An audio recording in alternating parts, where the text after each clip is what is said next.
Yo, yo, yo, mic check, mic check. Is this thing on? I think it is. How we doing, guys? Long time no see. Welcome, welcome. It was a bit of a hasty, way to arrange the stream today because for some reason my Twitch would not connect. I had to uninstall my VPN, and then it's all of a sudden worked. And I was like, oh crap, I don't have anything open, so I had to do all that. Damn, son, where'd you find this? Welcome, everybody. Hold on one second. I just need my webcam is so far out. I need to change that again. How do I do that? Configure video.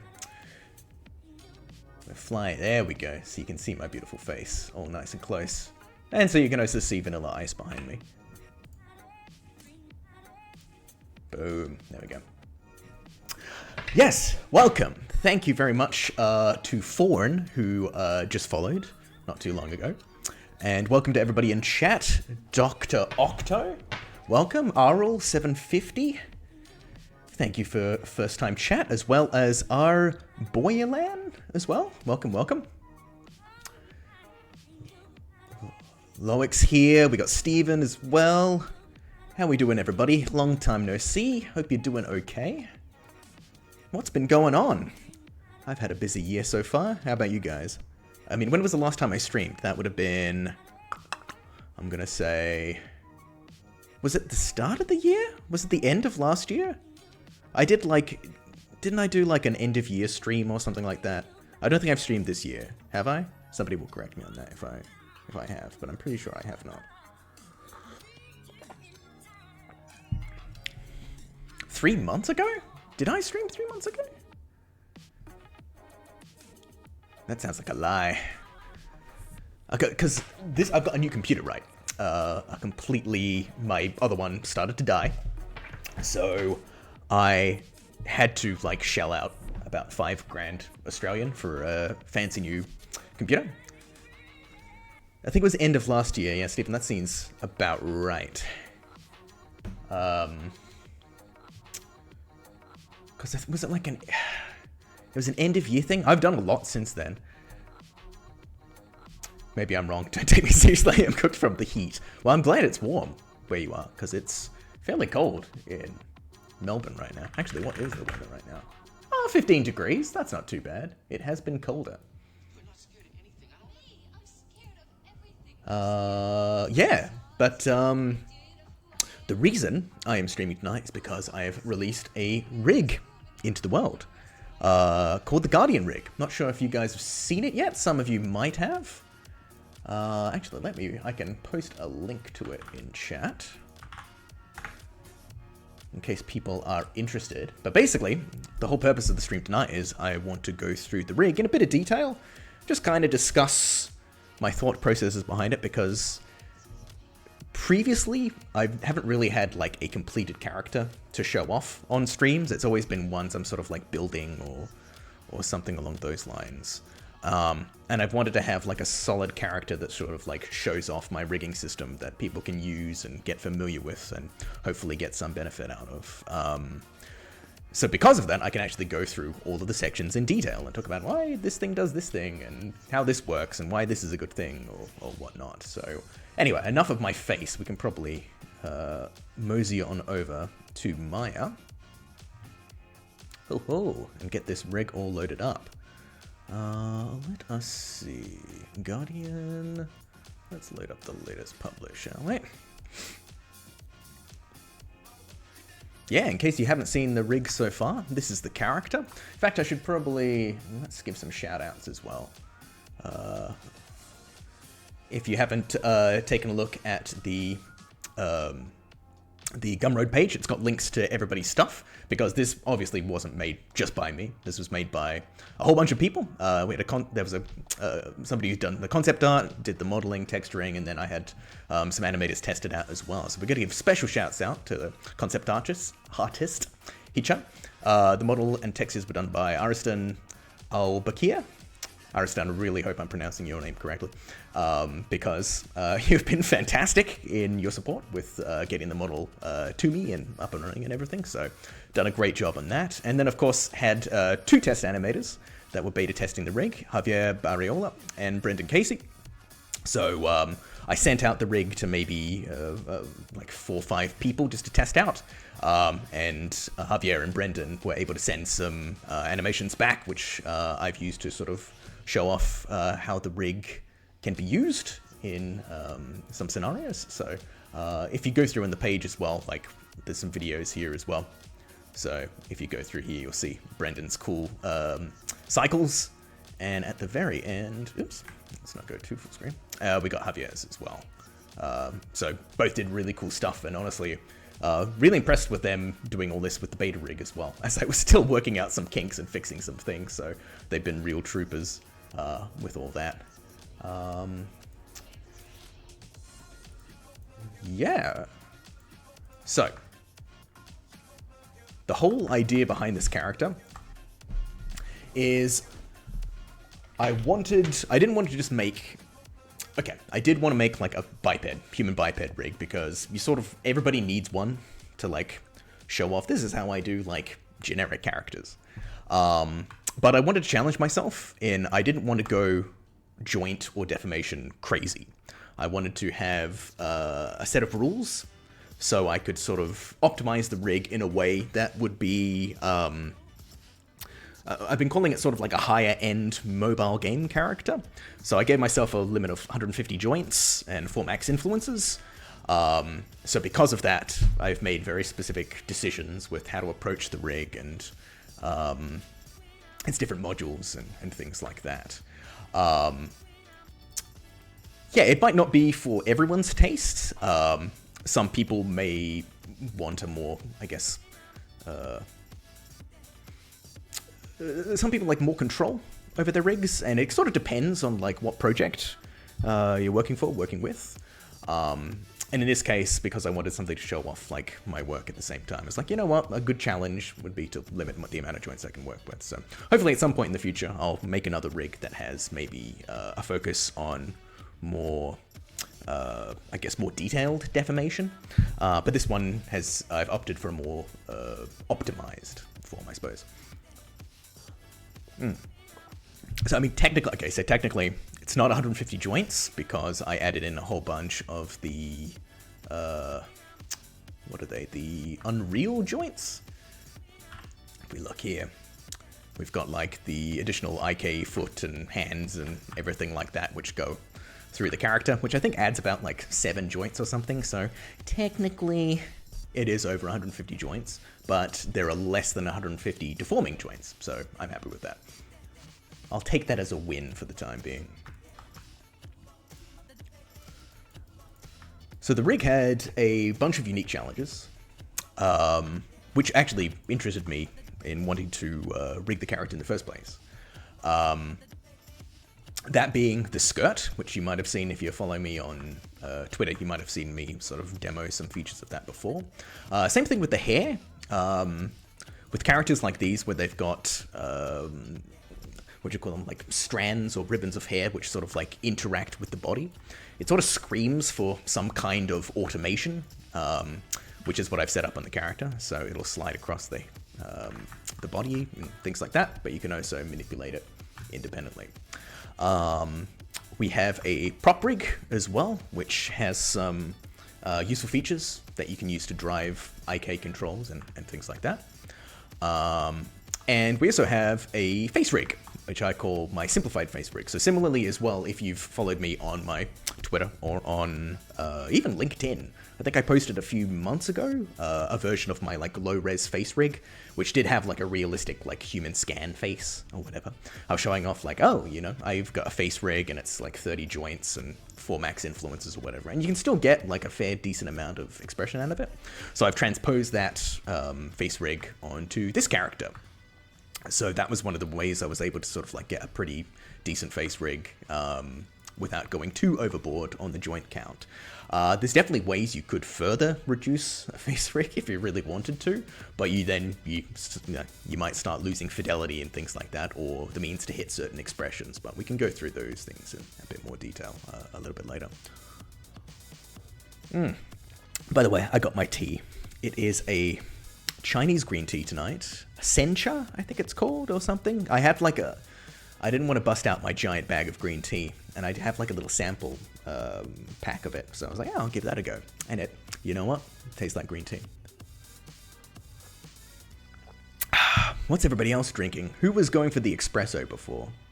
Was that was you, Doctor, wasn't it? Did you end up getting your espresso? Steve's got water. Water is good. Water is optimal as well. If I wasn't drinking tea, I'd be drinking water.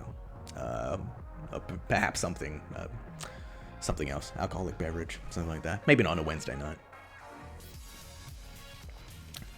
Maybe the end of the stream. Who knows?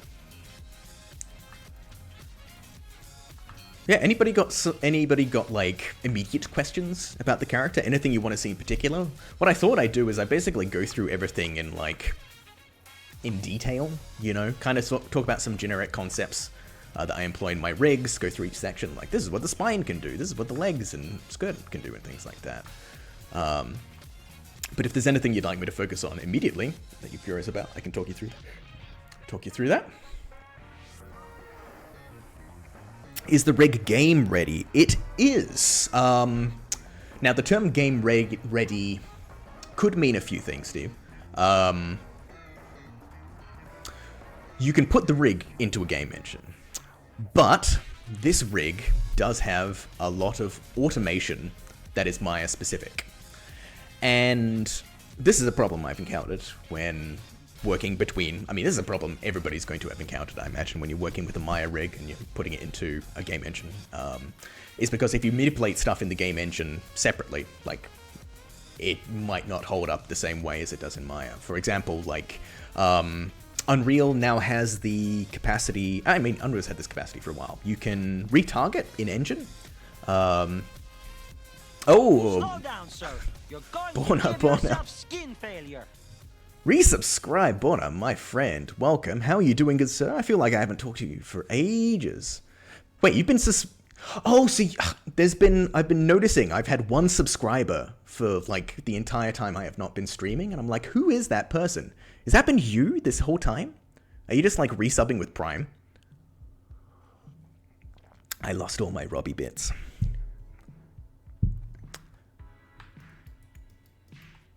I'm the Dom sub. You are the only sub, Borna. But thank you very much, my friend. I appreciate that.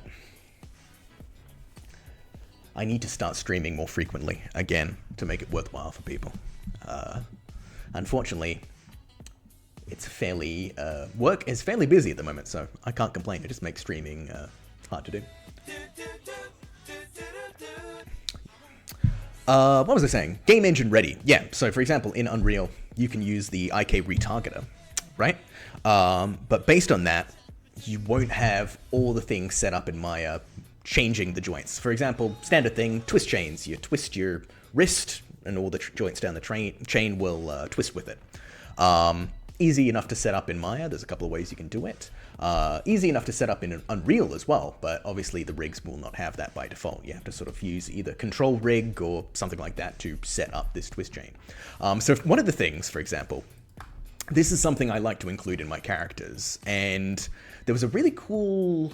I can't remember who made it. I think it was an animator who's got a bunch of new mannequin rigs that were just released on Gumroad recently as well. There was like some post on LinkedIn that got like 10,000 likes or something like that. Like when you bend the knee, it has all of this like cool joints deformation that Borna will know what I'm talking about from NPC days. It's basically like a really advanced knee split.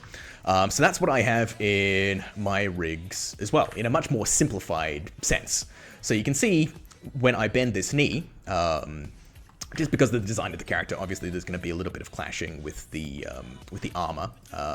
But I've got sort of this rounded deformation happening on the knee, and this is because I'm using the rig to pull the joints away from each other. In fact, I have a toggle on the leg settings control here called joint split, knee split blend. If I turn that off, you can see this is what the deformation of the knee is by default. And if I was to push this really, really far, you can see the deformation doesn't really hold up that well. because this is a limitation that occurs with standard skinning to the base joint chain. And you sort of, because like that's not exactly realistic to how human bones work, obviously with the bones, they're going to be like rotating around each other, not going to pass through each other. And that's what the whole sort of knee split thing aims to replicate. It just pulls things out a little bit, and it just eases that deformation. This is something that's like super standard in film rigs and things like that. But obviously, setting it up in a game, especially if you want to edit things in engine, is going to make it a little bit complicated. Let's take a look at normal for the joints. Let's turn the joints on. So you can sort of see what's happening here. If we zoom in, you can see these joints here. These are the twist joints for this character, and they're being pulled away from the standard chain. And you can see this in a bit more detail if I was to blend off, and you can see what's occurring. So the twist chain is sort of like starting here. It's being pulled out. It's aiming down the joints down to here. So it's able to maintain the deformation, but sort of like improve it a little bit. You got some armor helper joints there, but I do actually, Borna, I do have these interpolator joints. That's another NPC classic. I mean, that's another like standard rig classic, but you know, they were called interpolator joints back there, right? If I recall. I think when I was working at Method, we called them split joints. Exact same idea, just different naming convention. There's names for everything. Oh, Nathan, welcome, my friend. Nathan, were you in my last stream? Am I crazy? Did you join my last one, like 6 months ago? Or was that, am I thinking of like Cat Stream? I can't remember. As you were joining us, Nathan, I've just released a brand spanking new free rig, my rig, today. So I'm just going to go through some aspects of it, just to sort of point people in the right direction. If it was 6 months ago, I joined about then. Yes, that seems about right for when the last stream was. A while ago. But this is what I'm talking about when it's like coming into Unreal. Because I've got automation that's occurring on the skirt as well. In fact, let's just turn off the joints again. Just so we can sort of see, like, with this leg raise, we can see some stuff is occurring. Obviously, the back part of the skirt isn't really affected. It is moving up with the belt, but only the upper part of the leg is pushing this stuff out of the way. If I go the other way, we've got some automation here, none at the front, and of course the belt is sort of like moving up with all this stuff. So this is all stuff that's baked into the rig in Maya. Unless you export an FBX based on this rig, you're not going to get all of this stuff in engine for free. You'd have to set it up your own way. You could probably do something with what do they call them? Is it like collision capsules in Unreal or something like that, where you can add dynamics to things, but they'll sort of like collide with a capsule around the joint? You could theoretically set something like that up, but yeah, it would need to be in more detail to sort of like get the same effect as to what's going on in Maya. Like similar thing, I've got stuff happening with this chest plate here. You can sort of see as the body moves, there's a little bit of independent movement here on the chest. And if I was to go into the controls here, you can see I've got a control that's moving this all around, and there's some automated stuff on there. So yeah, there's a lot of good you can get in Maya to automate things, but as soon as you try and change those things in engine, it becomes a whole other thing, which is why I think, like, you know, studios are trying to work with control rig and things like that, or sort of like have similar setups between Maya, between Unreal, between Unity, and etc, and Blender. Yeah. Is this the freebie rig you were giving away or something else? Yes, this is the freebie rig, Nate, that's right. Offset props or something with some tokenization for the joints. Do the anim, then bake out the FBX and apply it to the mesh. Yeah, exactly. Yeah. So, like, there's things with Unreal now where you can real-time apply animations from one character to another one, and that's where the issues come in, because you need to have some kind of control rig setup or whatnot. I'm talking about Unreal here, but you know, you need to have some kind of way to reflect these things. So eventually I would love to know a bit more about Unreal. Just my focus has been primarily in Maya for so long. There's just a whole bunch of things I want to sort of like get my head wrapped around, because Maya is what my focus is and where the money is currently. So at some point, I'm going to open Unreal and explore that kind of stuff. But for now, it's Maya for the foreseeable future. So that was a long-winded way of saying, Steve, yes, it is game engine compatible, but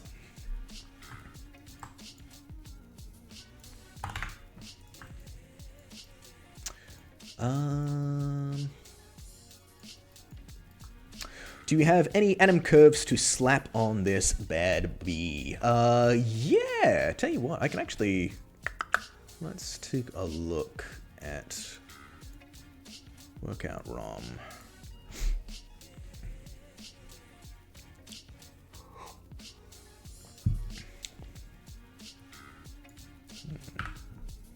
Ooh, other controls? Ooh, this one might be an old version. Yes, it's an old version. Let's update to the latest publish.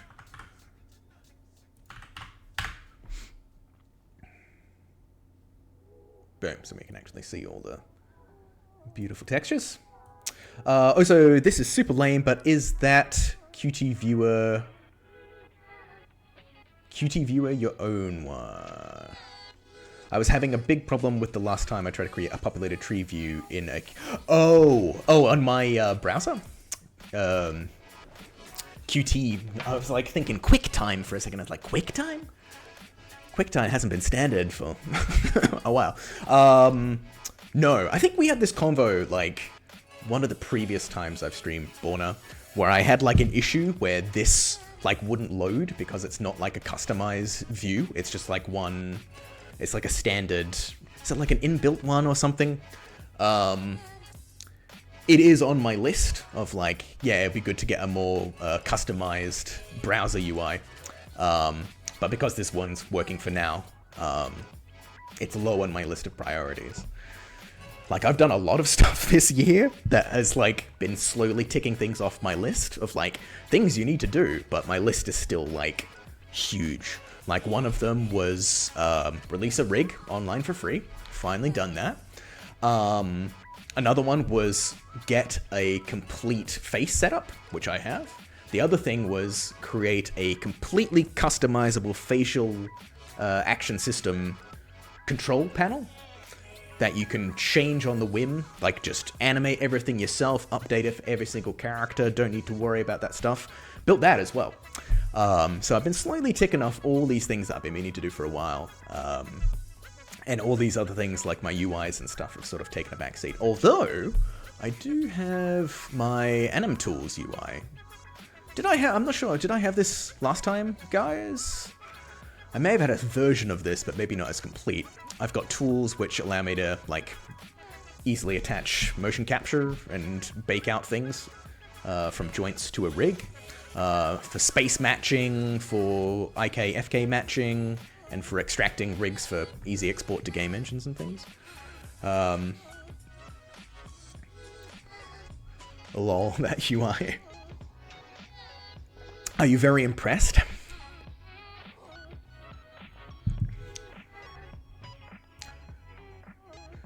So I can maybe show this stuff off a little bit later. I am thinking of maybe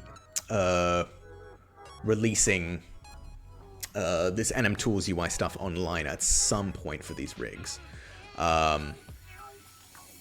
But because it's something I do offer to my clients, I don't think I can offer the tool for free. That's still something I'm like debating, whether it's worthwhile releasing if it's a paid thing. But yeah, we'll see. That brings me back to Core Puppet B Checker. Oh man. I wonder if they're still on Core Puppet B. Could be, not sure.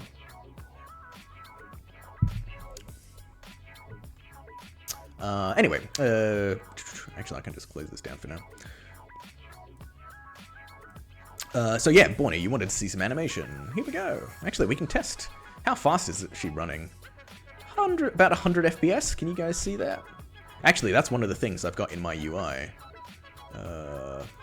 Oop, not my guide UI. My anime one. Frame rate.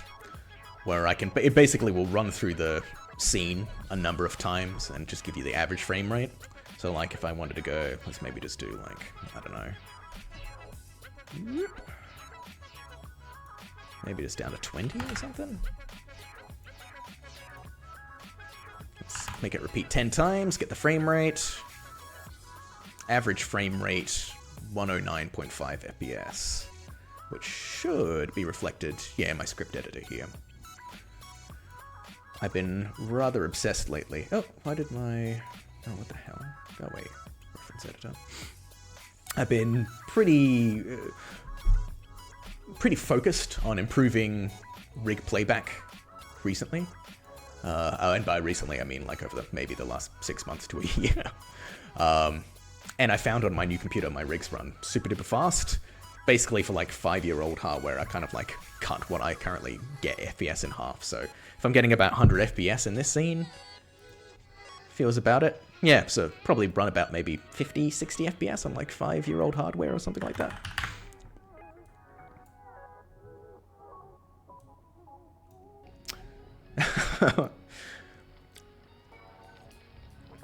Then let's GO. Welcome, Gladnox. That's Sam, right? I remember. I'm sorry, guys. It's been so long. I've got to try and remember everybody's name. Oh, I got it. Okay. Good. There's going to be one where somebody's going to come in and I'm like, fuck, what's their name again? Because I'm terrible. I'm a terrible streamer. But welcome, Sam. How are you doing? Hope you're doing well, my friend.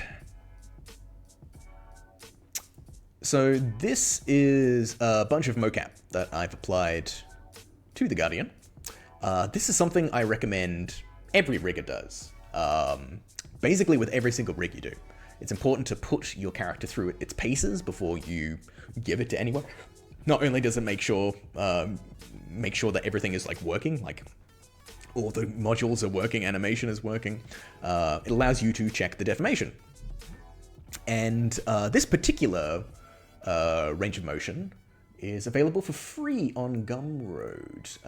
It is by, let me get his name, his full name, Emilio Serrano, who is also I think he's an animator, like as his first, like he's an animator, but he also does rigging, because on his Gumroad, which is Emilio Serrano, Emilio, MILIO-SERRANO.gumroad.com.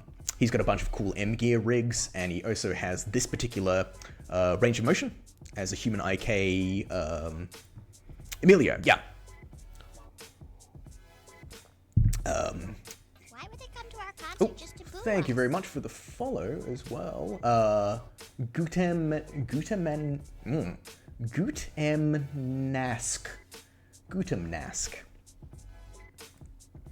Thank you very much for the follow. Welcome. Feel free to introduce yourself if you want. Always interested to hear where people are coming from. Yes, what was I saying? Blah, blah, blah, blah. Really cool piece of mocap. So you can get the joints set up with Human IK and Maya, and then you can use that to transfer stuff to your rig. Shared out on my old school server. I'm guessing the few Maya people will appreciate it.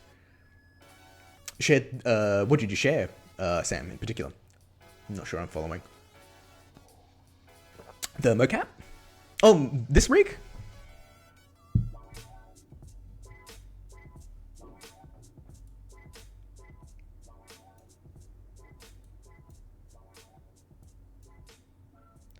Cool. Yeah, the link I sent. Oh, cool. Yeah, awesome. Oh, that's great. Yeah, I'm hoping this is going to be useful for like showreels for students or whatever. Just like a nice, fast, free rig that they can use. Hopefully, do stuff with. Yeah, so this is always the problem. Like when you're working with a rig, right? Like everyone always says like don't do the control waggles. If you've watched these streams before, you've probably heard me say don't do like the control waggles and things. Because if you've seen like a rig if you're going through a rig and you're like, this is the FK movement, this is the IK movement, here's the ankle rising up or whatever. Like, we've seen that before. That should be like standard in every single rig that you do. It's inferred that it should be in the rigs. It's like, it should be there just by default sort of thing. But waggles are useful when the rig is like completely unique and you have no idea what those controls are going to do. Like if you had one control which like suddenly like unleashes a cannon on a character's back or whatever and like animates it out or whatever, it's like, cool, that control waggle is useful. But sort of like the standard, you know, human basics, you know, are not really required for waggling. What I generally say is it's much better to have examples of the rig in action. So either getting an animator friend to have a bit of a play around with it and do some quick exercises, or get some mocap, slap it on the character, and just put it through a range of motion. So this one from Emilio is really, really good because it does a lot of stuff where, like, a lot of arm movements, shoulder raises, finger waggling, head movement, side-to-side movement, legs up, and things like that, a lot of stretches. There are... I haven't really found any other particular ones out there, but I'm sure there are ones. But yeah, just putting the character through really extreme paces is really useful just to check your rigs before you like hand them out. Still prefer Play Blast with controls visible and keyframe animation. Yeah. Basically, you just want to confirm like, yes, this is a rig and it works and it has nice deformation and yes, the controls all do what you expect it to do, sort of thing. I think that's sort of like, if you're like a more junior or newer to the sort of showreel game or whatever, I think that would be the way to go. And it's always difficult, like, you can't always have an animator immediately available to animate stuff for you, which is why I'd maybe say, like, stick with a small group of friends or whatever who can help you do that kind of thing. You know, you scratch their back by giving them a rig, they scratch your back by doing some animation for you or whatever. But yeah, failing that, I'd probably say, like, you know, try and get some mocap and just run the rig through it if you can. Although mocap only works for human characters. If you have like a dragon or whatever, applying mocap to a dragon is probably going to be a little bit more complicated. Tell that to production. What do you mean by that, Sam? Which aspect? So, ooh, well, she's got her giant sword control still visible. Let's turn that off. Where is it? Prop. There we go, turn that off. So you can see here we've got all the FK controls in the hands, we've got the IK and whatnot, and if we were to toggle between them, I believe, yeah, they should all match up. FK, IK is all synced up. So this is what I use with this animation tool UI. I can like extract joints and apply human IK animation to them and quickly apply it to my rig. That's all set up through like metadata and things like that. So it's a little bit more involved if you're doing it from scratch, but there are ways to automate this sort of thing. What's going on with the music? Turn that down a tad. Music's not too loud, right, guys? Oh, excuse me. In our production right now, they use unfinished rigs and complain about features not working. And it's really annoying to transfer the animation to the new rig. So how are the rigs different, Sam?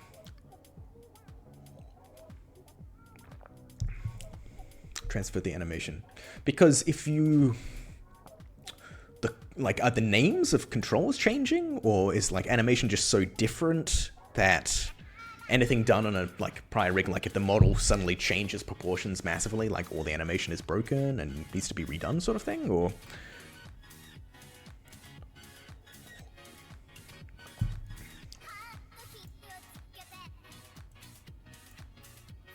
New bone placement and new bones. It's Blender.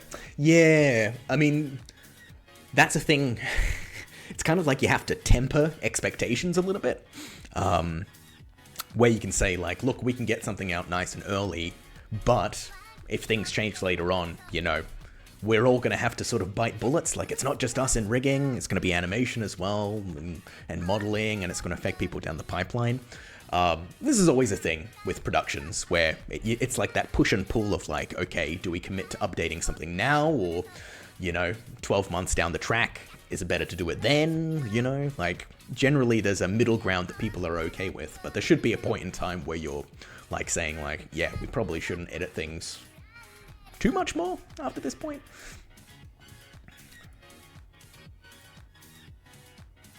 Gonna dip. Miss you, Robbie. Thank you very much for joining, Borna. I hope you're doing well, my friend. I hope you're getting some sleep with the kids as well. Hope they're not keeping you up. Get some work done, my friend. Have a good day. Absolutely not getting sleep. I do not envy you, sir. But I do envy you getting to see cute bubbas all the time, so that's good as well.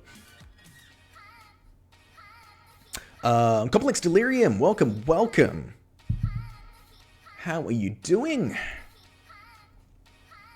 I get targeted ads on Instagram for panda eyes now. Instagram's strange, my friend. At least you actually get targeted ads. Mine are all weird things like power tools and things I never use. So I don't exactly know who Instagram thinks I am, but it's clearly, it's not the person that I'm living up to be. Australia? Yeah, maybe, honestly. Everybody needs power tools, right? Especially when I rent and don't own my place. Yeah, I need to get some utes. Some ute ads, that's the way to go. Alright, enough of that mocap. Let's load the rig back up.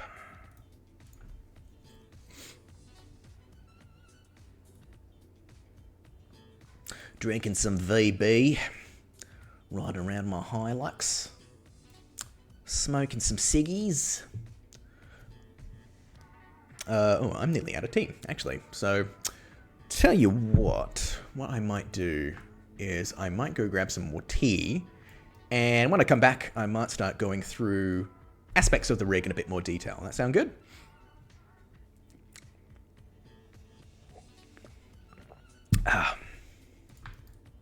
Yeah, because I just like to explain, like, the settings controls and, what would be a good example?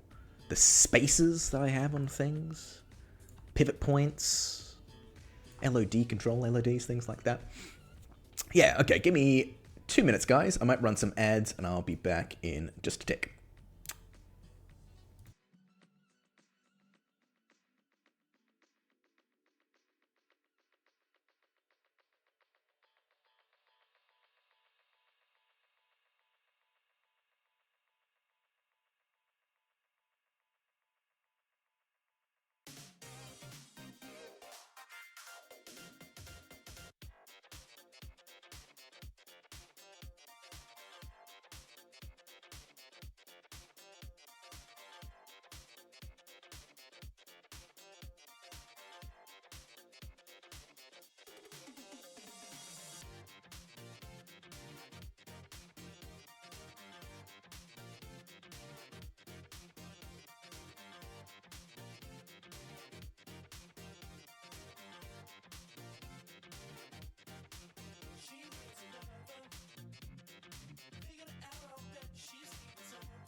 Alrighty. And we're back with more tea. Delish. I think the rig... Jordan... Is that Geordie B? Jordan, I think... Do I recognize your name?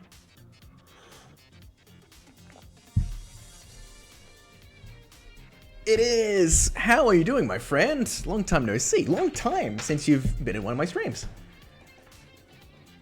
How are you doing, my friend? It's me, Geordie B.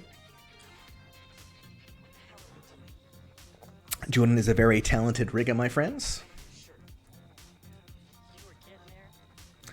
I'm sorry, I'm a bad piece of... No, dude. I haven't streamed in like 6 months. And then before that, the last time I streamed at the end of last year, I had also not streamed for another 6 months prior. So I am the bad streamer. But I've done a lot in that space of time. A lot of cool projects. Built a lot of cool systems. I'm pretty happy with how some of my progress has been this year, actually. I've been a bad streamer, but I've been a busy rigging TD. How about that?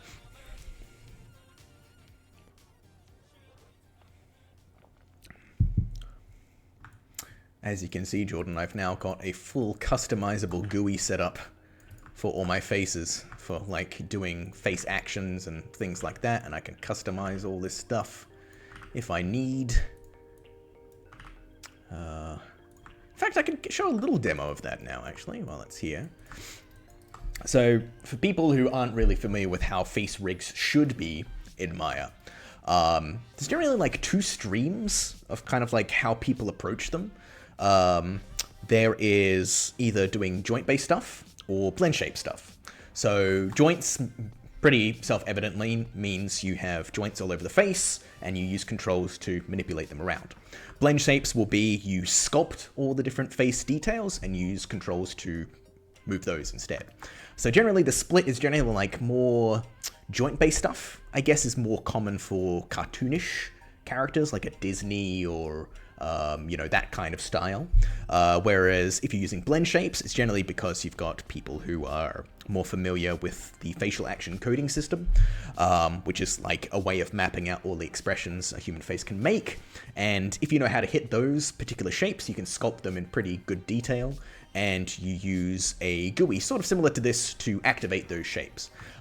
If you've used MetaHuman in Unreal, it's MetaHuman, right? They've got a facial action coding system rig where you've got like sliders and you pull them around. So what I wanted to do is have the best of both worlds, where you have the capacity to have controls in the face and you can move them around. Like I can grab the corner of the mouth here and, you know, have the character smile and things like that in a pretty basic way. Or you have a GUI, which you can then activate sort of like fax-esque shapes. And the nice thing about these is I've got a way of really customizing them, where I can activate my face GUI.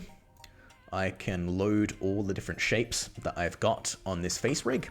So what I could do, say for example, maybe, what's a good one to do? Maybe let's just do like brow inner lowerer. What I can do is I can load, so basically what these controls are doing are activating a whole bunch of set-driven keys on these controls here. You can sort of see as I move this down, you can see that control goes down, that control moves a little bit, and you get sort of like a brow lowerer, an inner brow lowerer.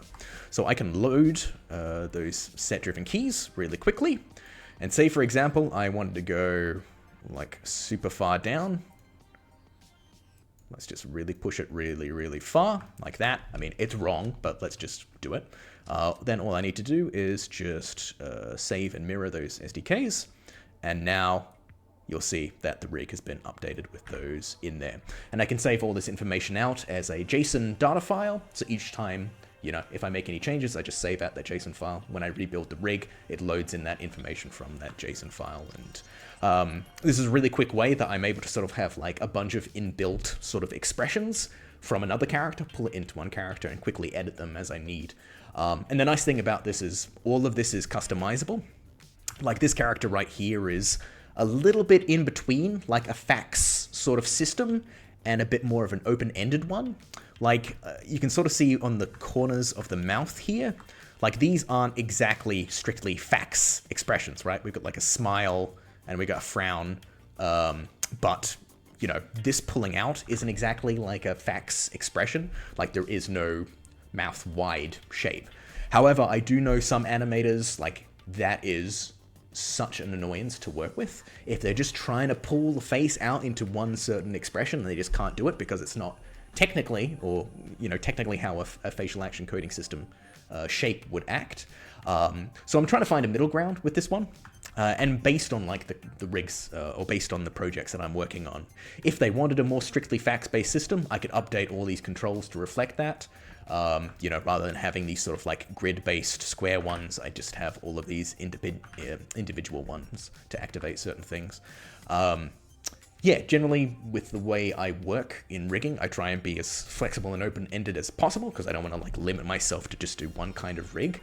Like, my experience with face rigs over the last 2 years has been a huge level of complexity and slowly whittling that down until I've got a face rig with only 30 joints in it. I'd like to go lower than that, because like the first face rig I had, you know, I had like maybe 30 joints in the upper eyelid alone just to get a really nice curve.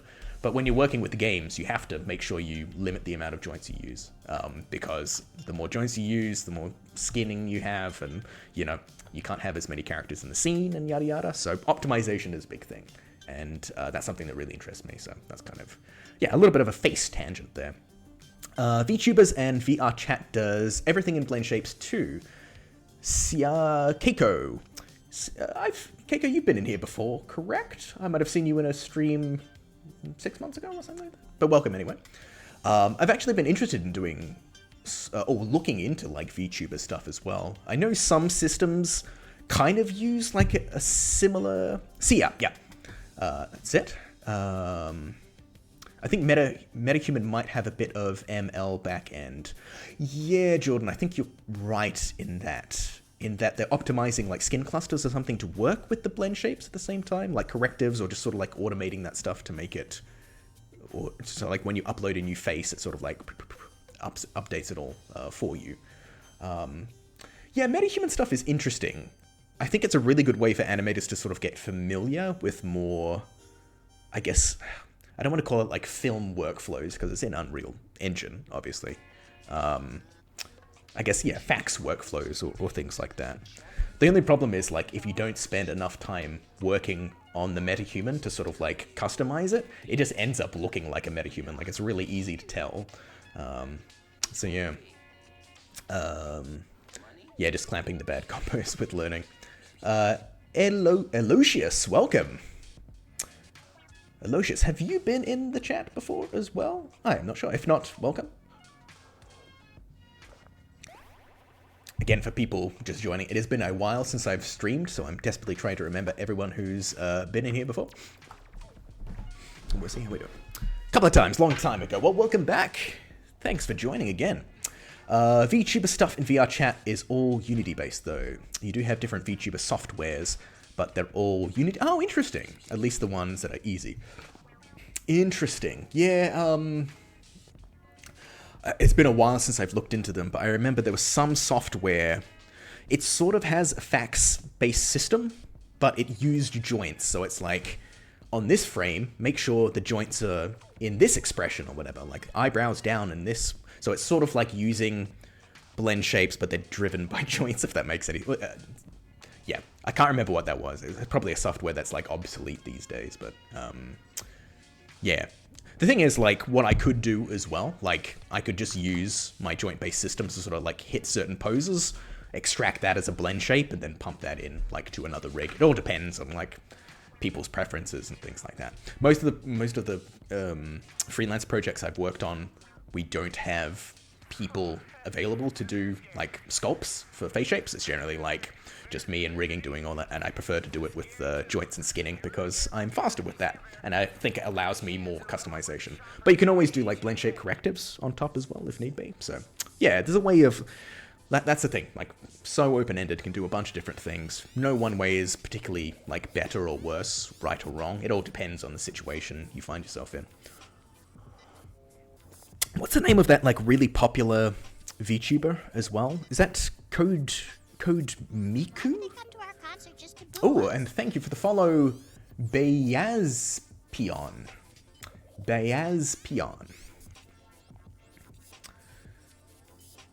I had to work on 3D Max 2013, tell me. You have to still work on 3ds Max? Now, I have heard that 3ds Max actually is still good, or like the biped system in 3ds Max is still good. There's like sort of like a basic human biped system in there, which is just really fun or good to work with by default. Am I talking out my ass, Aloysius? Maybe I am.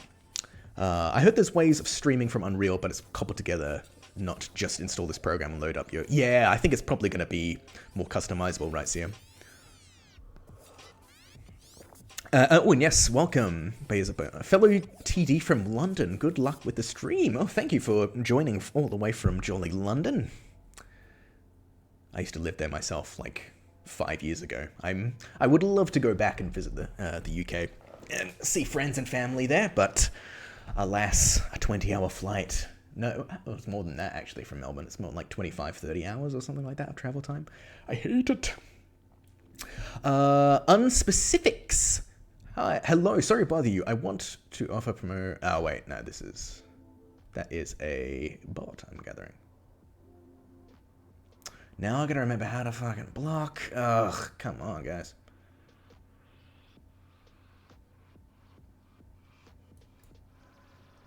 There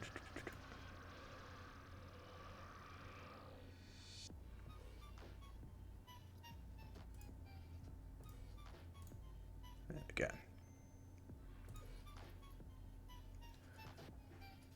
Wait.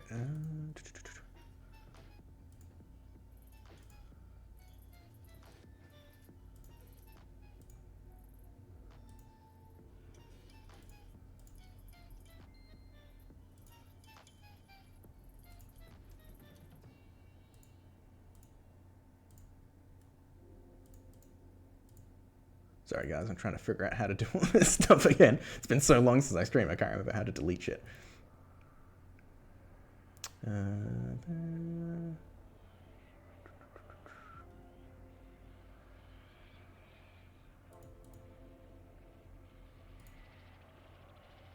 there we go. Done. That's all gone now? Yeah, good. Fantastic. Bots are annoying again these days. Yeah, and they're like harder to detect as well. Well, the character studio thing, yeah, sacrificing so much working on Max just for a cube-shaped rig. I mean, that's a very old school way of working as well. Like, coming from film, we'd have what you'd call cut meshes, or at least, I think that's what I used to call them, or the studio I worked for used to call them that, where basically you'd have the model, you'd slice up parts and just directly constrain those parts of the model to the rig for like a fast version, because constraints or like matrices connections are way faster than skinning. The problem is now, like with parallel evaluation, and if you've built your rig the right way, like you can actually have pretty fast character rigs, even if it's like film level quality. If it's just skinning, like, and blend shapes, that can actually run pretty damn fast.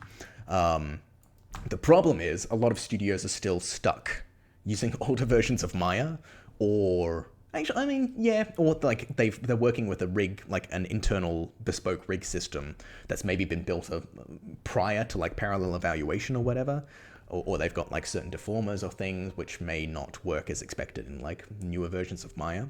I know some studios are still working with like, was it Maya 2020, 2019? Like one of the Mayas changed from Python 2 to Python 3.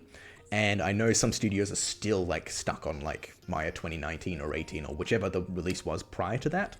And now,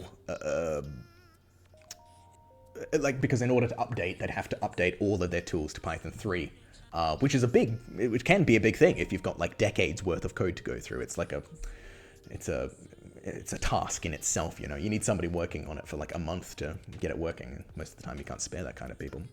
10-1 Visions, welcome, my friend. How you doing? Yeah, 2018. I think it might be something like that. Like there's been a few times when I've given people tools and they're like, this doesn't work. And I'm like, oh yeah, because it's got F strings and that's a Python 3 thing. And if you're not using Python 3, then oops. 2022 has both Pi 2 and 3, 2024 only. Are you sure, Loic? I think 2022 is Python 3 only, right? Was it 22? I mean, it doesn't matter. Like, there's one of these versions. And the other thing is as well. Oh, really? Oh, okay. Yep, see, you know more than me. Yeah, the other issue is between one of the Mayas, again, it might be another swap between 2020, 2022, is they changed how deformers are structured in like, through the API.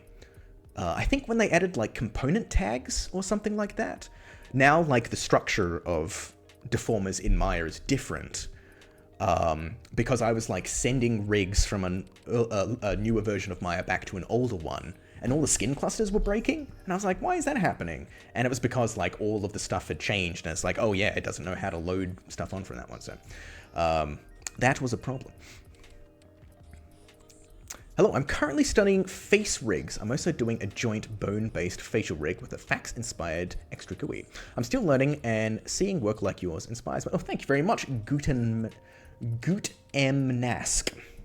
I'm going to pronounce that very specifically. Gutemnask. I hope I'm pronouncing that specifically. Yeah, I'm a big fan of joint-based face rigs. Because it allows animators to have a lot of control over everything. Like, if they do not like... I mean, okay, it's a bit of a double-edged sword.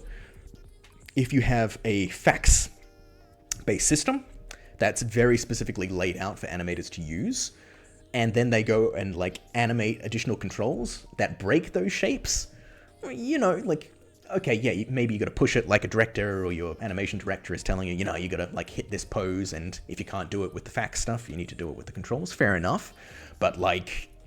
there's sometimes you can go off model and things like that, which create problems as well. But this is all part of the wonder that is rig creation and animation, you know.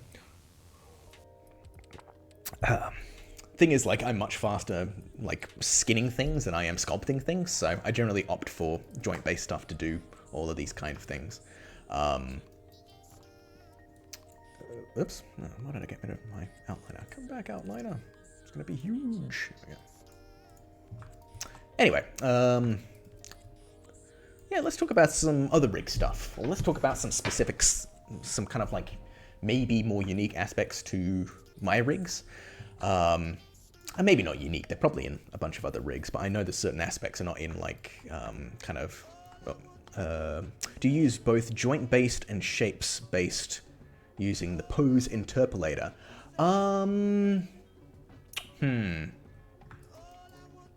It depends, username. Most of the time I like to do things with joints as much as possible, but sometimes it's just easier to sculpt a fix with a corrective and use like a blend shape and a pose interpolator to build that stuff. I don't think I've got it in the Guardian rig. I probably can't show it off with any stuff on stream, but I do have a really easy way of like quickly creating pose interpolators and loading on correctives and things like that. Yeah, say for example, like I wasn't happy with an elbow bend or something like that, I could really quickly just like sculpt a corrective there and things like that. Yeah, another one that sort of depends on the project, because blend shapes can be a bit more intensive in engine, sort of depending on like the kind of game you're working on. But yeah, generally I try and keep things as joint-based as possible, because even if you're doing correctives, if the skinning is like as close as it can be, you know, it just makes sure that the delta changing of the blend shapes doesn't like look too weird. So yeah, I'm just happy that Blender has a neat add-on that allows me to do blend shapes specifically for Unity-based stuff easily. Oh, that's really cool. Is there like a certain way that Unity wants them imported in engine? Like, is it sort of like baking them to an FBX export or something like that? Sia?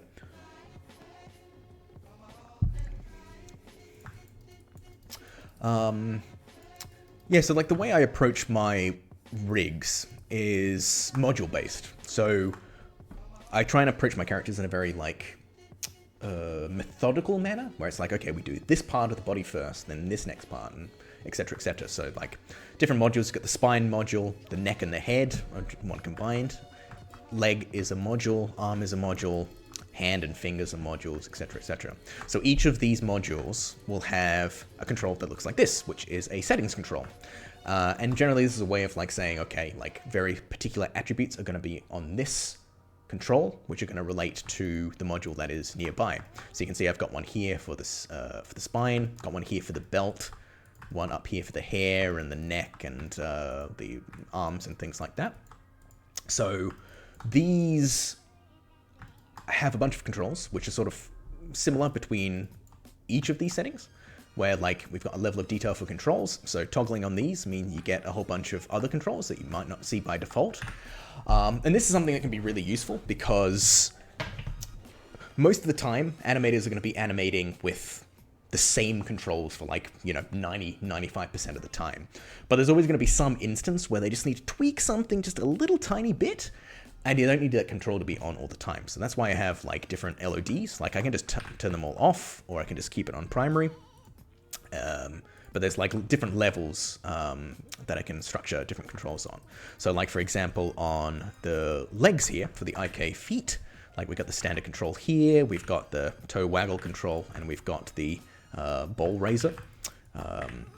And if we toggle on secondary level, you can see I've got some additional controls down here, which are more specifically for like pivoting from the toe point, from the heel, the sides, and things like that. So most of the time, like I find animators don't ever really use these controls unless they're very, very specific circumstances. It may be preferential, but this is things like maybe the animator really likes using that heel control or whatever. In that instance, in my build script, I could just say, okay, maybe we don't put it in the secondary control. Let's move that into the primary control LOD, and we can sort of go from there. Yeah, I mean, with this rig, it's mostly what you see is what you get in terms of the control LODs. I don't think there's too much else that's hidden. Actually, oh no, there are some stuff actually. Like with the, in fact, did you even see that with the legs? Secondary, tertiary. I feel like there should be some controls for these somewhere. I've got some for that one. Did I never add those? Is that on tertiary? I feel like I should have a control for the elbow pads and the knee pads that allow you to move these around. I swear I added that in. Maybe that's something I can do in a future release if it's not included. But you can see, like, if I go into the secondary LOD here, I've got this control that allows me to offset and move around the shoulder pad if I need. And this kind of, with the settings controls as well, like there's a bunch of extra attributes you have on here for, blending between different things, like when with the legs and the arms, this is where the FK IK blend is. So, yeah, a bunch of important information on these things. And it's sort of like it's in an area that is going to be constant for every single module. And that's just something I find that's useful to have. But I was going to say, looking at the shoulder pads, this probably is a good way to show the different spaces that I have in this rig as well. So spaces, I feel, are something that should be included with like pretty much every control in a rig, and allows animators to have them be driven in different ways. So you can see on this shoulder pad, I currently have it in auto space, but there is also this other one called shoulder space. So right now there's a whole bunch of, did I move that? No. Right now there's a whole bunch of movement that's happening on the shoulder pad for free. So when I raise the arm, it sort of like pushes stuff out of the way a little bit. Obviously it's still gonna collide with the hair a little bit, but it's lifting, it's subtle, but it's lifting the shoulder pad up a little bit. Whereas if I was to toggle on the shoulder space instead, this is what it would look like if it was just immediately constrained to the shoulder, basically. and probably more like what you'd get if you were to manipulate stuff in Engine. So this just gives animators control over that thing. Like, okay, if we just want a bunch of movement for free and just sort of like try and avoid collisions as much as possible, we can set it to auto space. Or if I'd rather control that stuff manually, or maybe see what it looks like in Engine, you just swap over to a different space and that's good to go. Like another one I probably would be good to show would be like the... I guess like the chest control. So right now the chest, like you can see, it moves around with the cog control, but I could change the space to be, instead of being the chain, I can change it to be in the world space instead. And now when I move the cog around, that control stays weighted in world space like that. I think you showed how the skirt moves automatically with the legs. Would love to see how you set that up. Username, yeah, I'll go through that in a little bit. I think, in fact, I could probably give like a quick demo on how to set, like, or the idea behind the setup really quick as well. I could show that in a little bit. So I'm just going through messages now, guys. Like the Wolfman. Is there a Wolfman rig, Steve-O? Is that what you're talking about? Or is that, is she acting like a Wolfman? No, but every character avatar needs blend shapes with specific names for lip tracking. Ah, yes. So for... Oh, yeah, AR kit. Yes. Comes with 52 blend shapes. Yeah, I've had a little bit of experience with that Sia. In fact, I really want to get an iPhone. Like, I want to buy an iPhone specifically for testing out some facial tracking. In fact, that was another reason I opted for this sort of fact-based system, where if I were to get a bunch of mocap from like an iPhone or whatever, I could plug those curves directly into these controls and sort of activate some shapes based on that. I do have some like mocap capability with these rigs as well. Yeah, that's good you reminded me of that. I need to follow up on that. It's been a while. The only problem is like iPhones, even refurbished ones, like old iPhone 10s still cost like $500 or whatever, so just gonna shell out a bunch of money for something I'll probably only use a little bit here and there. I was wondering the same about the skirt. Actually. Yeah, cool. I'll definitely run through how the skirt works in a little bit, guys, for sure. It'd be cool if there was a Wolfman model. Get a used iPhone X and a cooling thing. Oh yeah, especially I think is it like. I know some mocap studios or mocap companies, they give you the head mounts or whatever. It's sort of like a helmet that has the sort of wire that you can put the iPhone on or whatever. But you need sort of like a fan or something on that as well because if it's on all the time and recording all the time, especially in long sessions, it's going to run like super hot, right?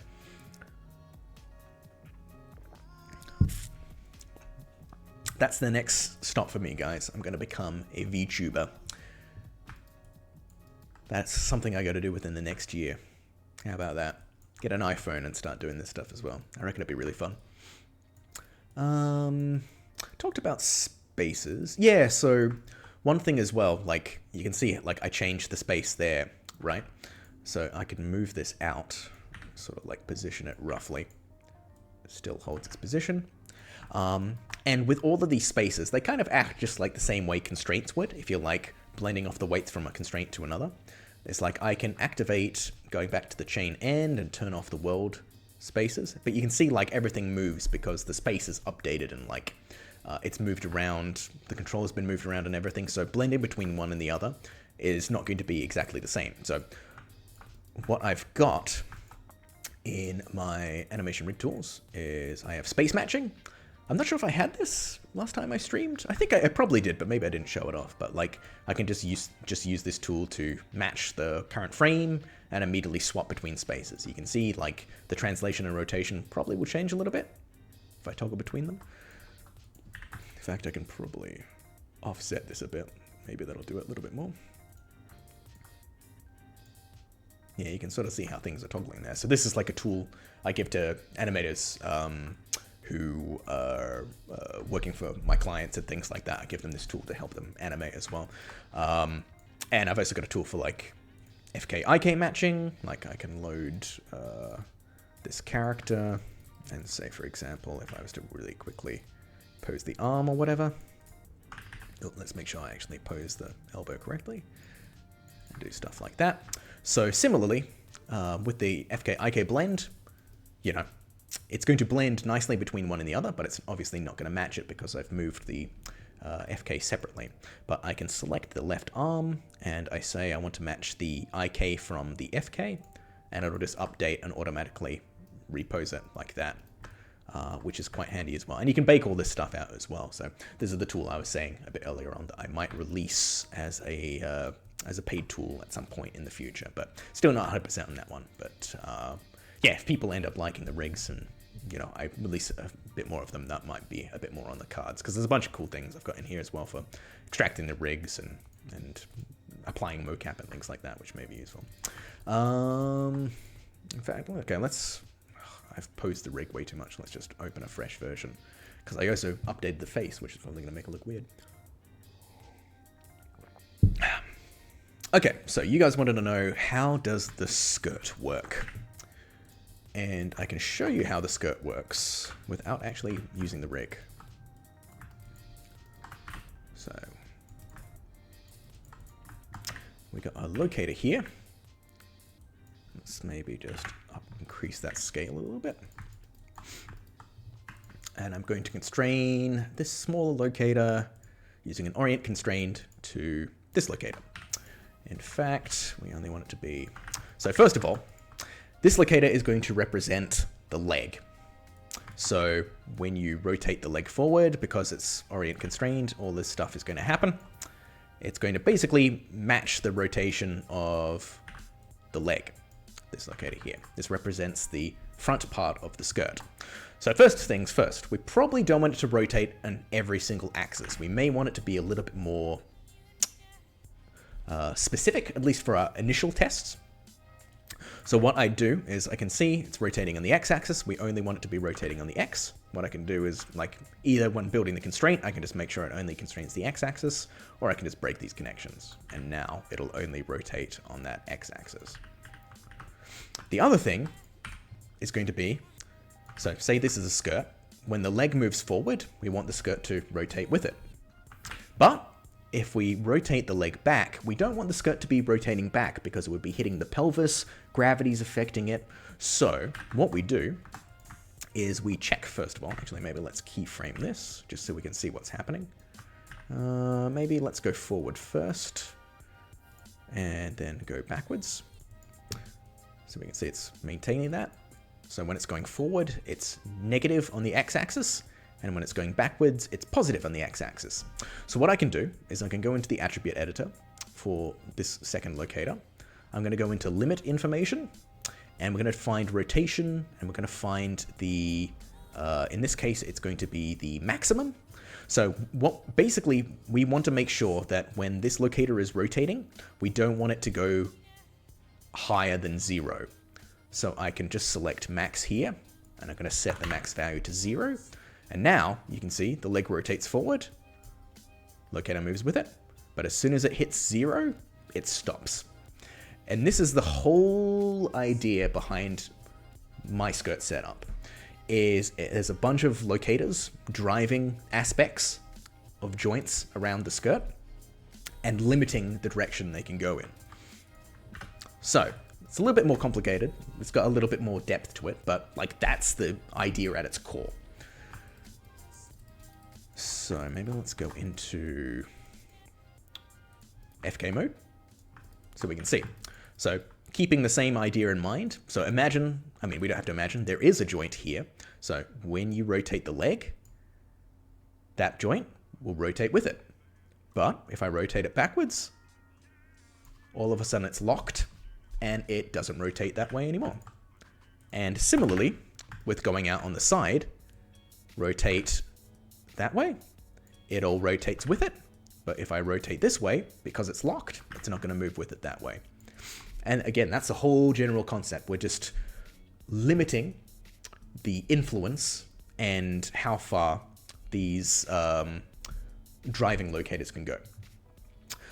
Does the belt have controls as well? Yes, it does. Yeah, I should probably mention that as well, actually, guys. On the skirt settings control, so the pyramid settings control for the belt back here, it's currently set to primary, which only has a control for the belt itself visible, but you can go into the secondary LOD and it's going to come up with a whole bunch of other controls. So you can use this to offset the flaps in like an FK, or you can also use translation to offset them as well. We have these controls around the side, so you can like manually set these just to sort of like help pose all the different skirt blades. And as well, if you go into tertiary, you've even got controls which you can use to sort of like offset the straps on the side and everything as well. So there's a fair decent amount of control in there if you need. I don't have a control for every single blade in order to sort of like maintain a decent, like a not crazy amount of joints. I actually only have 1, 2, 3, 4 joints for these blades, and sort of use skinning to blend the in-between parts to sort of like give the impression that they're all individual things, when in fact they're just all influenced by the same skin cluster, or the same kind of skin cluster, just with different weights to one joint or the other. Yeah, so at its core, it's a simple idea, but getting it all sort of like working together can take a little bit of tweaking, just to make sure like when the leg raises, like in this case, I've done it so like the belt sort of like has a set-driven key, so it sort of moves up and rotates as well. If you had a rig that maybe is a bit more in depth and more joints were allowed, you can maybe have like joints around the belt to sort of like move in different ways. But yeah, it's just finding the right amount as well. So like when the leg raises, just making sure like it rotates the right amount. Maybe you need to sort of like blend it back a little bit or things. There is ways, like if you wanted to, there are ways to do this through pose interpolators or the RBF reader nodes, where you could say like, okay, the leg is rotating 45 degrees forward.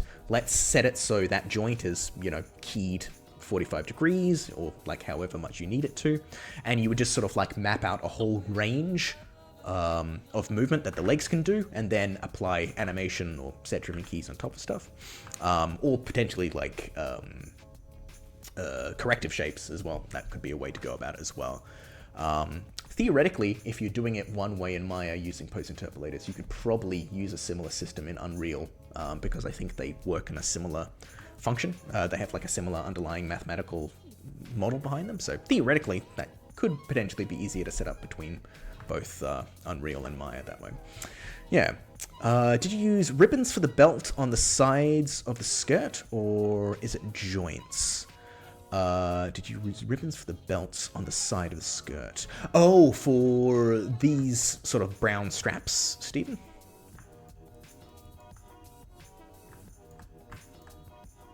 Simple, very tedious.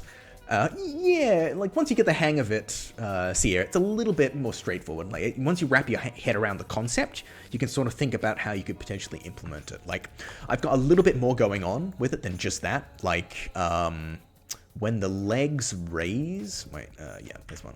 When the legs raise, like you can see this joint here actually gets a little bit of rotation from the front, but it's not entirely influenced by it. It's like 50-50.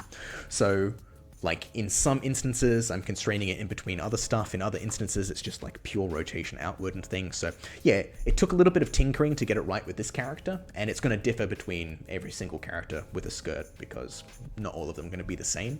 But yeah, there's definitely ways you can control it and keep it pretty simple in terms of like, there's only a certain amount of joints influencing how it moves. Probably not for game rigs, but I've seen skirts set up using muscle objects and using collisions to manage the range of motion in the skirt. Would you suggest a simpler, more performant way? Yeah, so, what are they called? Keep out nodes or something? Maya's got something, like it's an old C muscle node that you can set a direction, and as soon as, like, I think a transform intersects with that, yeah, keep out nodes. Yeah, it sort of like pushes it out of the way. I saw a really cool tutorial. I can't remember who did it. Was it Reham? Somebody did it for using them for a collar, where like if a character's neck rotated one way, it would like push out the collar that direction, push out those joints, and if it rotated the other way, it would push out those other joints. Yeah, keep out nodes can be really, really cool. But it's a similar thing where maybe it doesn't translate as well into engine, like if you're trying to replicate. Actually, theoretically it could maybe translate better, because you could probably set up some kind of collision system in engine to replicate that effect, potentially. I'm not too sure on how performance heavy those are, but theoretically you could maybe set up a similar thing as well using restrictions of either translation or rotation. So like if you had a locator that's sort of like translate constrained to the neck, when it moves in one direction, it gets like pushed out that direction. Rotates the other way, it would still translate, but maybe you lock the translation axis. Reham Toolline, yes. That's the purple puppet rigger, I believe, right? Am I confusing her with somebody else? I can't remember. I apologize, Reham. Yes, I think it's a fairly old tutorial. Like it's like 4 or 5 years old at this point, right? It was really inspirational. I definitely, once I think I might have used it on a character rig in a movie after seeing it or something like years back. So 2018, wow, okay, yep, time flies. Feels like yesterday.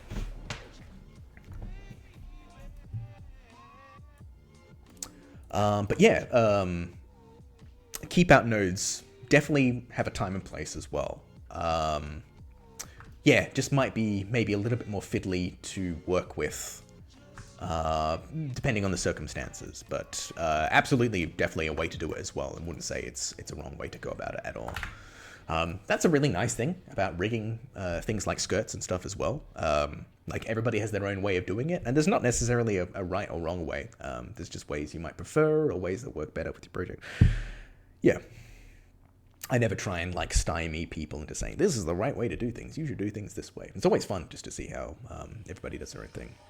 Who was it? Was it Kyle Figgins? I think he was saying he's got his own way of doing things as well. But I think he might use like end-cloth stuff. I think I've seen a tutorial of his where he'd like bake end-cloth simulation on skirts back to joints.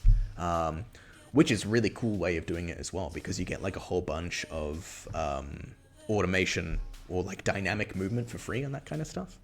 And theoretically that stuff could be reflected in engine as well if you had a similar setup in engine as well. So yeah, Madman Figgins, yes. Yeah, his stuff's great.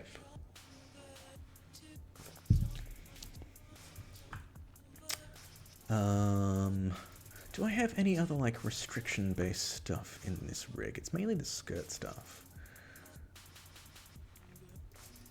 Yeah, so I've got some like automation on the hair as well, in a similar way. Whereas like, so you can sort of see like when the head moves back, it sort of like slides along the back and everything. If you move the head side to side, they try and maintain their length. So you can pivot all this stuff around. She's got a fairly bushy head of hair, so it's a little bit harder to control, but there are controls here which you can use to offset things and that. What is going on with the music? I feel like it's changed a bit. Let's go to something else.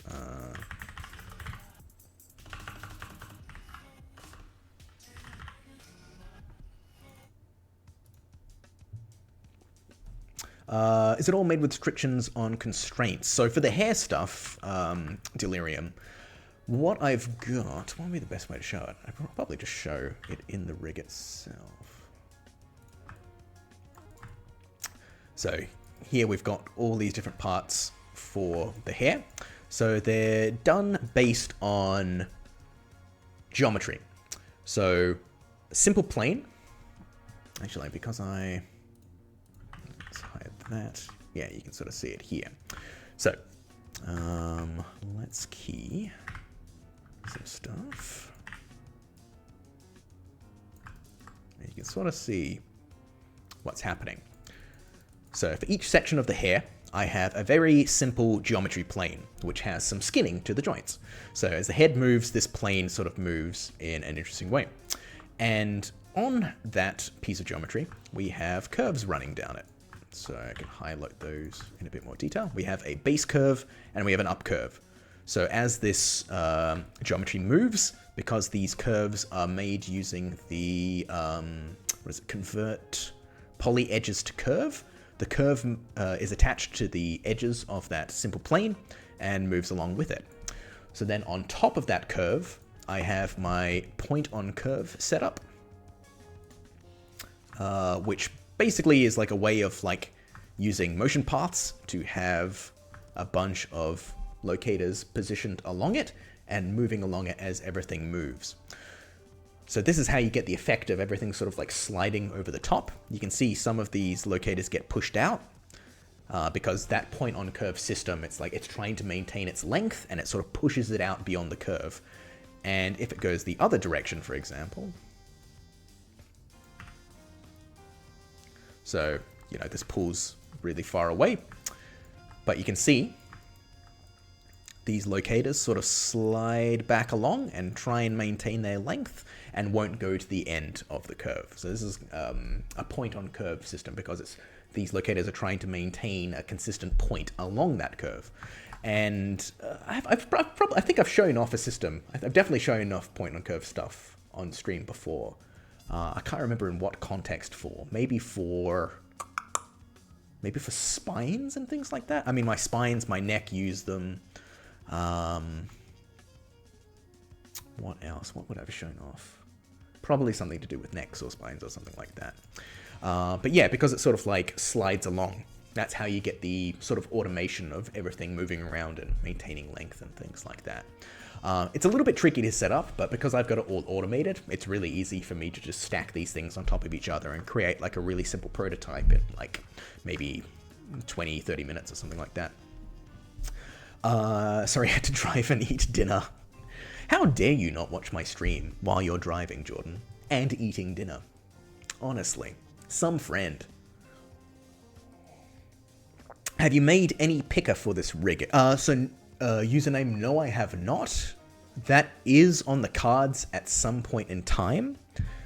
What I try and do with my rigs is I want to make them work sort of like outright, if that makes sense. I want the rig to have complete functionality without any additional things like tools and without any additional things like pickers or, you know, other GUIs or things like that. So this is why with like my spacers, you can blend between them. Now, sometimes blending between them is not optimal, but you can still get the most out of the rig if you need to that way. Like, yeah, it's going to be a little bit more tedious, but you can do it that way. Same thing with FK, IK switching, like moving this stuff around. Like, you know, if you wanted to blend between the FK and IK, still possible. If you wanted to match them, yeah, it's going to be a little bit more tedious, but you can theoretically do that without this stuff. That's then, like, afterwards, I've created a bunch of tools which people can use to do these things, but at its core, you can still use the rig just flat out to do these things. It's going to be a little bit more difficult, but you can still do it. And that's the idea I have in mind. Like, I don't want to make a picker immediately. I want to make the I want to make the rig. Did I just combine? I combined picker and rig to say pig instead of rig. I want to make the rig user-friendly without having a picker. So like all the controls make sense. It kind of logically flows because I think it might have been Cult of Rig who said in one of his streams like ages ago, like rigs are essentially software, and you want to make sure like because they're software, you are giving somebody an experience, you know, something to use, and you want to make sure that user experience is good from the get-go. And if you have to supplement things to make it easier, like that's all good, but it should still function at its core without those things immediately. So like a picker in the future, I think would be really, really cool. I know some people like to provide pose library things as well. I think there's some tool, it might honestly be called pose library, where you've got a bunch of like preset poses for characters that you can use as well for like expressions, like very particular expressions and things. So those things are really cool to add down the track. But I'm trying to focus on other things first before those things come about. These things are sort of like adapt over time. So yeah, a picker is on the cards. If somebody else wants to make a picker as well, you know, I'm happy for them to do so. It's just not high on my list of priorities at this point in time. I'd rather try and have just selectable controls for the time being, you know. One thing I see people like, it was big for a while. I think there was a time, was it when like Monsters University came out? Studio Library, there we go, Jordan, thank you. There was a time when Monsters University came out where Pixar was showing off behind the scenes of like how animators animate with their rigs, and they had a kind of selection based system where you could select a part of like the geometry and it would just select it like a control and move the hand around. So you didn't need like a big circular control around the hand or whatever to work with. You could just like grab the geometry and move it around. It's a bit, I think it's a bit smoke and mirrors where they actually do have like controls underneath as well, which you can toggle on if you want, but it's like, oh, it's really cool. You just select the geometry. You don't need controls, but controls serve a very particular purpose because they are a graphic user interface element that, what's the word I'm looking for? That affords a certain usability. So affordance is a design fundamental, like a button, a big red button affords being pushed. You know instinctively, oh, this is a big red button, it may be dangerous, I don't want to push it, or, you know, your lizard brain saying, I want to push it. I'm saying Pixar are a bunch of liars. What I'm saying is, like, that stuff is useful sometimes, but if somebody is completely unfamiliar with how that rig works, and they want to, all of a sudden, I want to select the IK hand. Oh, wait. The IK hand. Do I have to select the hand? Or do I select near it? Or if I select it, oh, it's the FK control now. Oh, that's a bit weird. Maybe I just turn on the controls just to make sure what I've got. Oh, like, it takes a little bit of time to get used to it. Whereas, because rigs have been sort of like the same for 10, 15 years, you know vaguely what an FK and IK controller is going to look like just by glancing at the rig. Oh, I see like a free-floating controller at the end of the hand. That's an IK controller. I can just quickly grab it. It's nice and selectable. I can move it around. Whereas if you're doing a system like that Pixar had, which is really cool, I've seen people try to recreate it with like cutting out pieces of geometry and like wrapping it to the rig and things like that. The problem with those systems is if they are not fast, if they slow down the rig, it's going to be the first thing the animators want you to get rid of. Like, if you have a really cool control system that you don't see any controls, if you just pick a piece of geometry and you instantly select that piece to move around, but it makes your rig 20 FPS slower, they'll be like, I'm good with just controls. Like, it's fine. I know how to use them. I can toggle them off easily. So this kind of stuff is like, knowing where to pick your battles, it's very cool, like that kind of stuff, and it's impressive if you get it set up and it runs really, really smoothly. But at the end of the day, if you just have like a control, that's just been how rigs have been done for like 15 years or 20 years or whatever, and it just works and people know instinctively how to use it, the affordance is there, then like, you know, picking your battles sort of thing.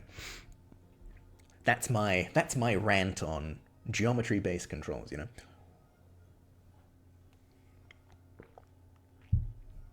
Have you ever heard of real-time random very angry mouse and keyboards panicking? Exactly. There's been times where I've tried to add like really complicated automation setups or whatever to drive everything, and you know, like I teach animators how to use this system, and then they come back to me and it's like, yeah, this is really cool. Could we just do it with like an FK chain and I'll just like position stuff, you know, then it'll be easier than me trying to understand this complex system that I'm just going to forget in like 5-10 days or whatever. That's why it pays to talk to animators and try and find where the priorities are as well. It's always a bit of a balancing act, and sometimes you have to push back on what they want sometimes for their own good. You know, if they're like saying, oh, I want this, and it's like, oh, do you actually really want that? Because sometimes it'll just be a control you add to the rig that will not get touched at all, you know. It's going to take me, you know, a week to implement this control. Are you going to use it? Yeah, sure. And the end of the project, they haven't touched it once, sort of thing. So, yeah. Learning how to communicate, chat with animators, they're your friends. You want to make sure that all their needs are met, but you also want to make sure that you're not going off on crazy tangents for stuff they're not actually going to use. So, yeah.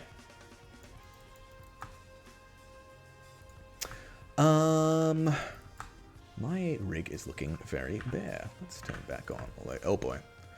Her face is in her neck. There we go. I am nearly out of tea again, guys. I think it might be time for another quick break.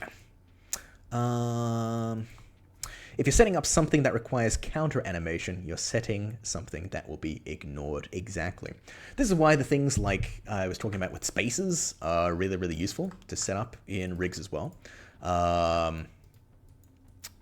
Like, say, for example, right, like, the skirt animation I've got here, like, this is really useful to me because I don't want to be constantly setting the skirt deformation and things like that all the time. But in some instances, maybe the animators don't want to work that way. So on this control, I've got the capacity just to set it to belt space. You know, all this automation that I've got on the skirt, I have the capacity to turn it off completely if that's what the animators want. Like, I can just... Oh, actually, well, do I have the capacity to turn off automation on the belt? That's the pelvis space, that's the spine space. Oh, I might not actually have the capacity to turn it off on that belt. Oh, because it's an SDK. I might want to add in a blend on that, actually. Yeah, but like with the automation on this front part, like I can turn off the auto, I can just, you know, change it to the belt rotate space instead. This is something that's actually quite useful on these front and back parts, is with the automation, I'm automatically, you know, when the leg goes up, it tries to push itself out of the way, but it's still sort of like is angled in an awkward way. Sometimes the animators just want to have it kind of like dangling from the belt or the cog or whatever, just to kind of reflect gravity a little bit and animate it manually. So there's a few ways to, you know, change how the belt works, or the automation on the belt if you want, just to avoid that. So yeah, avoiding the counter animation that Jordan's talking about.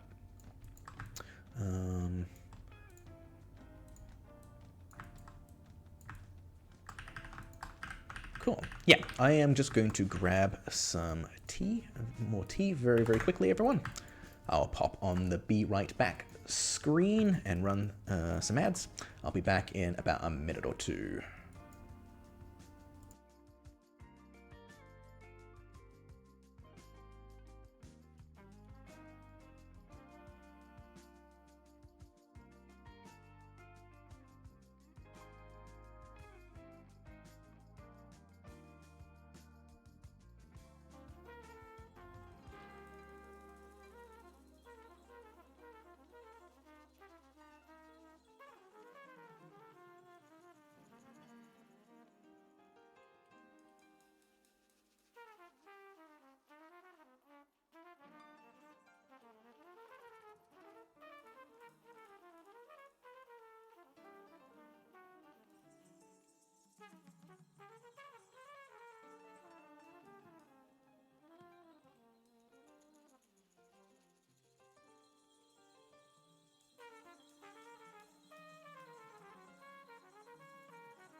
And we're back.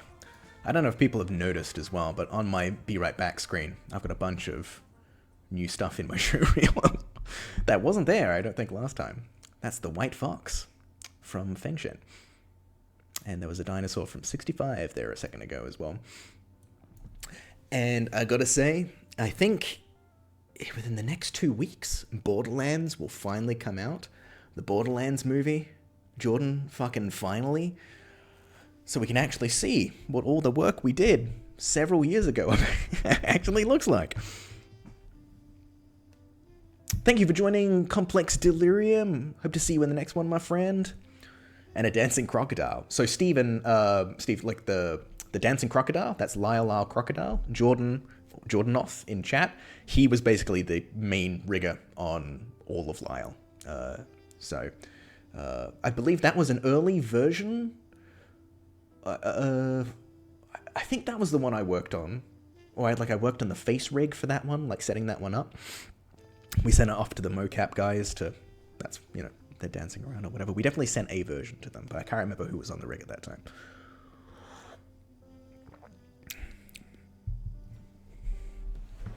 Of course, I can't mention Lyle Crocodile because it was an experience. Let's just say that for Jordan.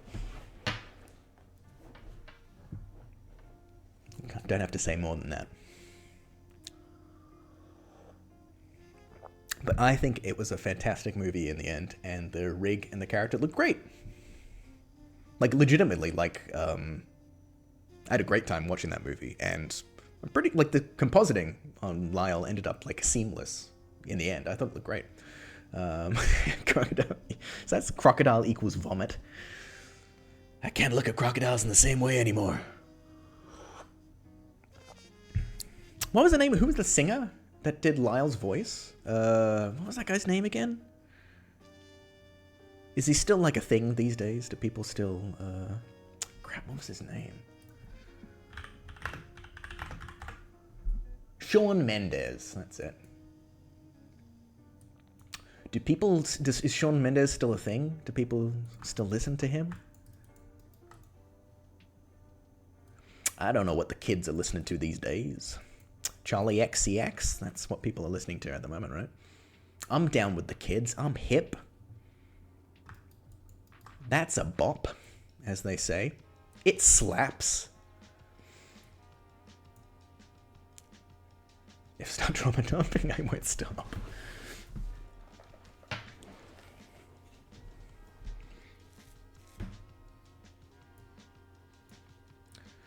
They'll have to do a crocodile, another crocodile at some point, Jordan, to wipe the bad feelings against reptiles away. One that doesn't sing.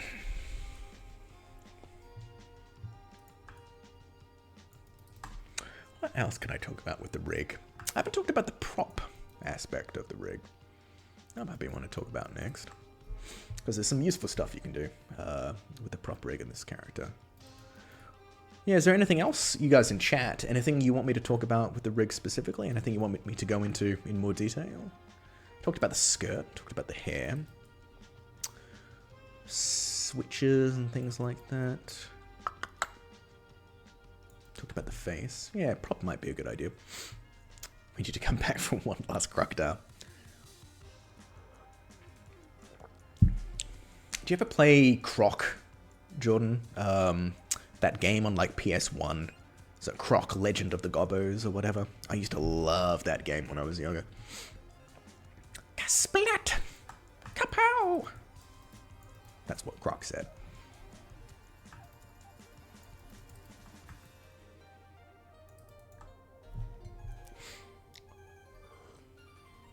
Oh, you know what? The stream has been a little bit lacking in terms of chat commands, guys.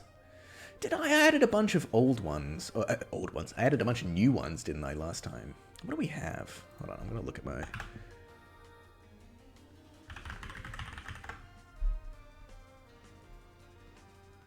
Is it just me? Oh, there we go. Yeah. Damn it! Yes.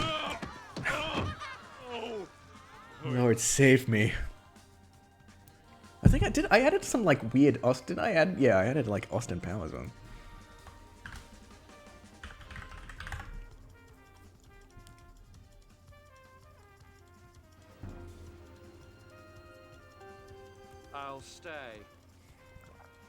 No, but Donkey Kong Country had a lot of crocs, and Spyro was basically a croc. Spyro was a dragon. Thank you very much, Jordan. There's a lot of like passionate Spyro fans out there. You gotta be careful. Yeah, Donkey Kong Country had a lot of crocs. That was, what were they, Kremlins? That was what they were called. Were they in the Mario movie? I know Donkey Kong and stuff were in, but I don't think the Kremlins were they? Oh, the Mario movie.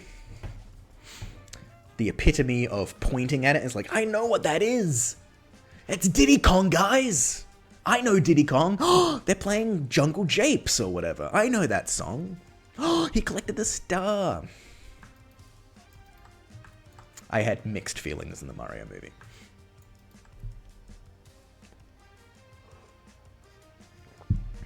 Alright, let's talk about props, shall we? Or, in particular, this prop rig. Here, we got a sword. So, by default, this prop rig is constrained to the hand, the right hand to be specific. Now, you can change the space if you want to. You can move it over to the other side and change it to the left-hand space.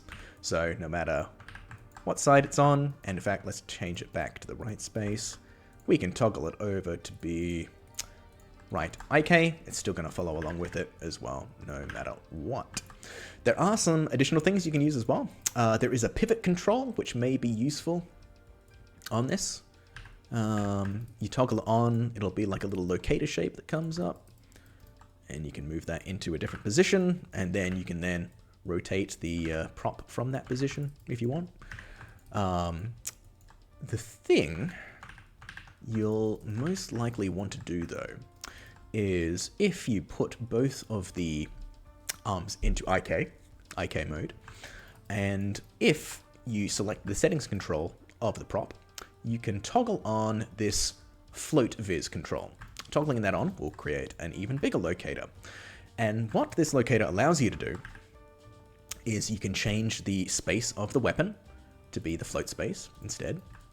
And you can change the IK hand spaces to be the float space as well. And what this will now allow you to do is when you move this float control, it's going to move that hand along with it. Conversely, you can do the same thing on this side, toggle it onto float space, and toggle off the world space there. And now, if you move the float, both of those hands will move along with it. So this allows you to grab that control, constrain, once everything's in position, constrain the hands to the float space, and you can use this as a way of manipulating both hands and the prop together as one. So do people know why I have this particular float control to do all of this? There's a very particular reason.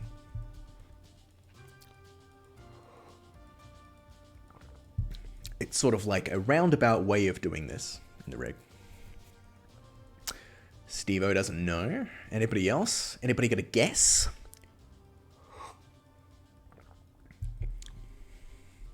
Jordan will know. Jordan for sure will know.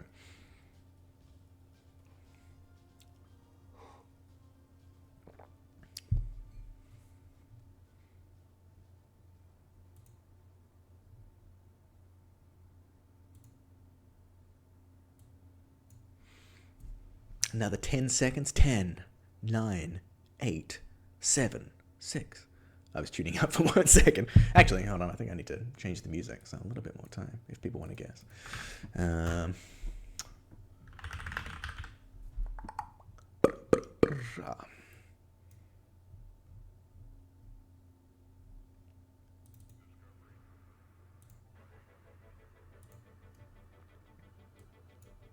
White float space, maybe a camera space for area moves. It's to avoid cycles. That's the reason why.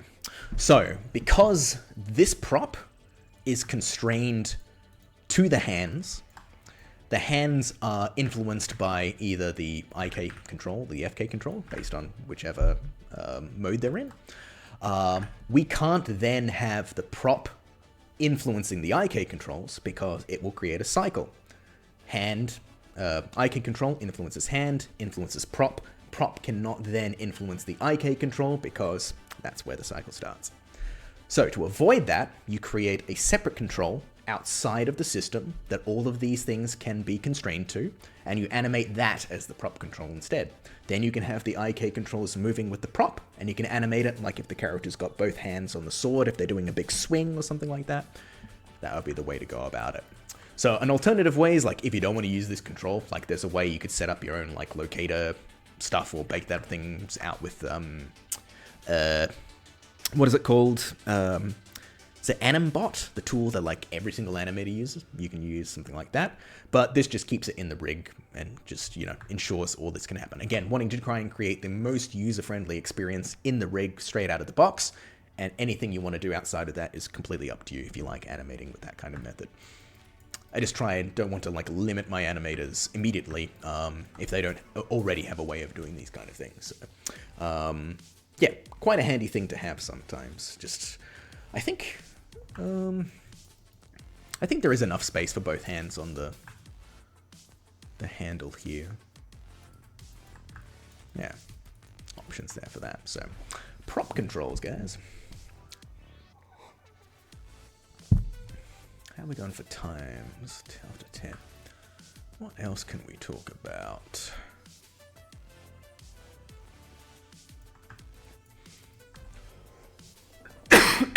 Excuse me. Cheap viewers. Ah.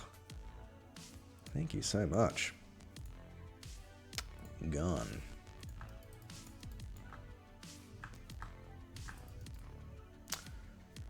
What else can we talk about?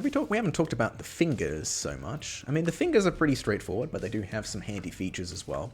They are all FK chains, so you can grab them all and you can just rotate them pretty standard. We have a metacarpal control as well, a pretty basic one.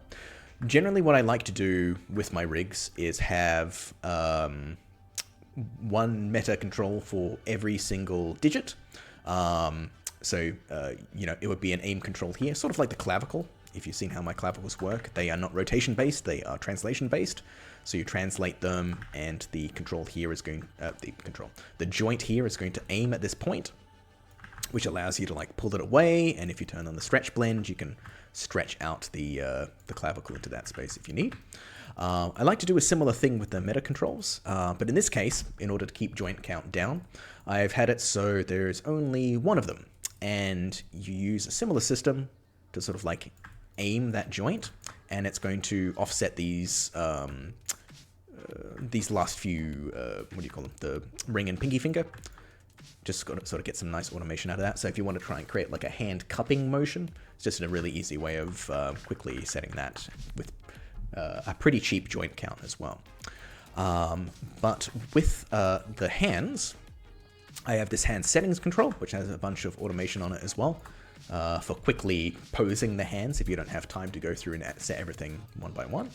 So each digit has a curl, so you can quickly use this to create a fist shape. This also works for the thumb, but the thumb's a little bit different, as in, like, all of these will rotate evenly, so you get like a pretty even curl for all the standard digits, but the thumb, they don't all rotate the same. You can see, like, the first one doesn't rotate as much, so it tries to replicate a bit more of like a natural sort of posing there. We also have some automation for spreading out that meta control, and also for spreading out the digits, and quick stuff for splaying as well. So if you want to create that nice kind of like quick cup shape, and then you can also like offset things like that as well. So yeah, methods like this can be a little bit tricky. I know some riggers don't like to work where what's the best way to say it? Like, a control is influenced in different ways, like multiple different ways, because it's harder for animators to keep track of what's doing what, for example. So because, like, I could theoretically curl this digit like this, and then I could also curl it using this attribute as well. So it sort of muddies the waters a little bit, where you you create more curves for animation to keep track of, which can be, you know, a bit annoying to deal with or like figure out where the issue is. So generally my advice is like, if you're using the automation, it would be to kind of like only if you're quickly setting the hand stuff. If you need to do more specific posing, you'd obviously want to go through and use the controls in more detail. But the nice thing about this as well is, you know, if you don't like using these controls, you can just turn them off and you can just use these automation controls specifically. Yeah, there's ways you can go around to kind of like customize your experience. Hand deformation looks good. I always have hard time skinning figures. Thanks, Steve. Once you've skinned a hand 100 times, it becomes really, really easy. That's probably the best way to say. I swear I posted like a meme like on Twitter ages ago, referencing this same thing. It was a point of time where I was like skinning maybe like 10 different character hands or something like that, or just refining them, and I've just been just like, oh man, I'm so good at this. I'm so good at this now. Like, you can definitely save time by copying skinning from one character to another, but you're always going to have like little discrepancies between edge loops and things like that you always just sort of like want to tweak them a little bit yourself. For like, tweak them for each individual character, I mean. So, yeah. I'd maybe suggest, like, if you can, copying a skin cluster across to kind of get you maybe, let's say, 90% of the way there, and then just do a quick pass, you know, refining the knuckle loops and things like that. It's also going to be dependent on how high definition your character digits are. Like in this case, Ariston has created sort of like very identifiable knuckle points, which is really easy to set skinning up on. Whereas if you have a character that has, you know, a bajillion loops down it and you have no idea where the knuckles are apart from like identifying where like a little nub part is, you know, it becomes harder to skin. So yeah, it can be quite dependent on how the character is modeled, but lucky in this case, the modeler was fantastic.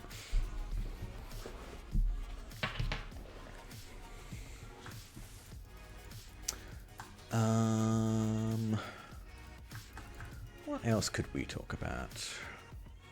Boom, boom, boom. I did sort of mention, like, talking about, like, elbow pads and things like that before. Interpolator joints, but I didn't really explain what they are. So when I'm rotating this elbow,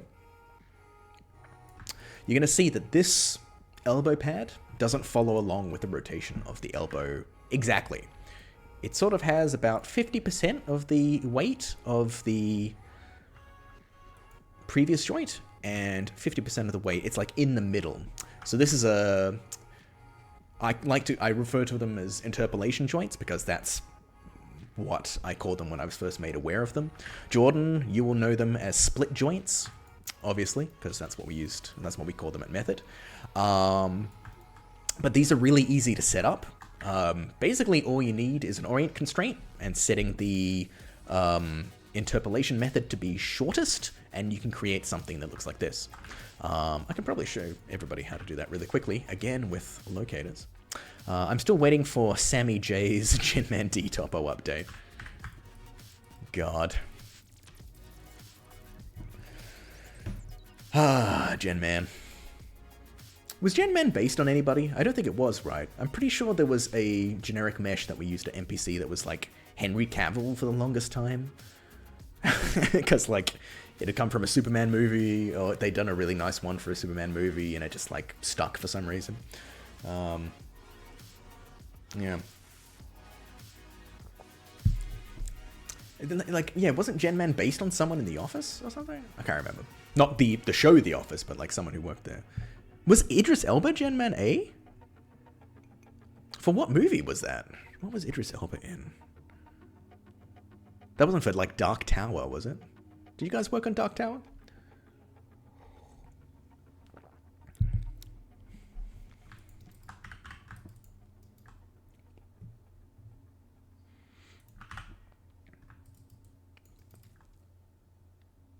One where he fights a lion. Oh, no, that wasn't one Method would have worked on. That's a quite recent movie. What's it called? Is it called like, it's not called Raw. Isn't it like a short, like one word name or something? Frank, maybe, and we really liked a werewolf extra. Oh, that's right. It was like a werewolf extra on... what was it called? Underworld 5? Is it something Wars? Blood Wars or something like that?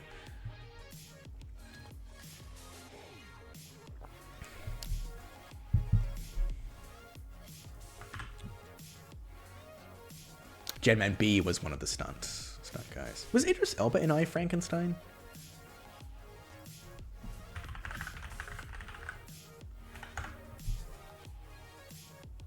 No, I don't think so. Oh, Jai Courtney was in it? Oh my. Oh yeah, that was the Aaron Eckhart one. Blood Origin, that's what it was called.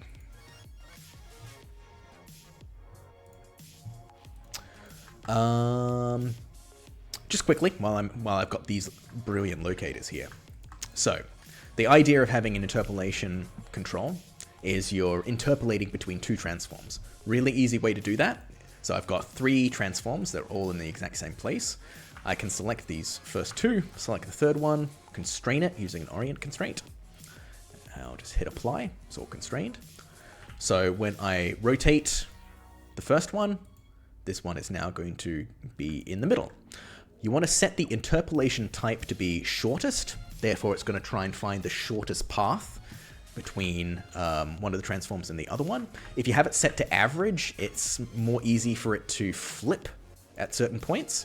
So if for whatever reason this isn't working for you, it's most likely because the interpolation type is set incorrectly. And then you can use these 2 weights to blend between one point or, you know, the other one, basically. And this is how you create that like 50-50% influence. You can do this through like matrices and things like that as well, but generally like doing a quick constraint like this and setting one attribute is a lot faster. So definitely don't poo-poo this method at all. It's a quick way of setting up really nice and easily. And that's basically all that's going on in the rig for the elbow and also for the knee as well.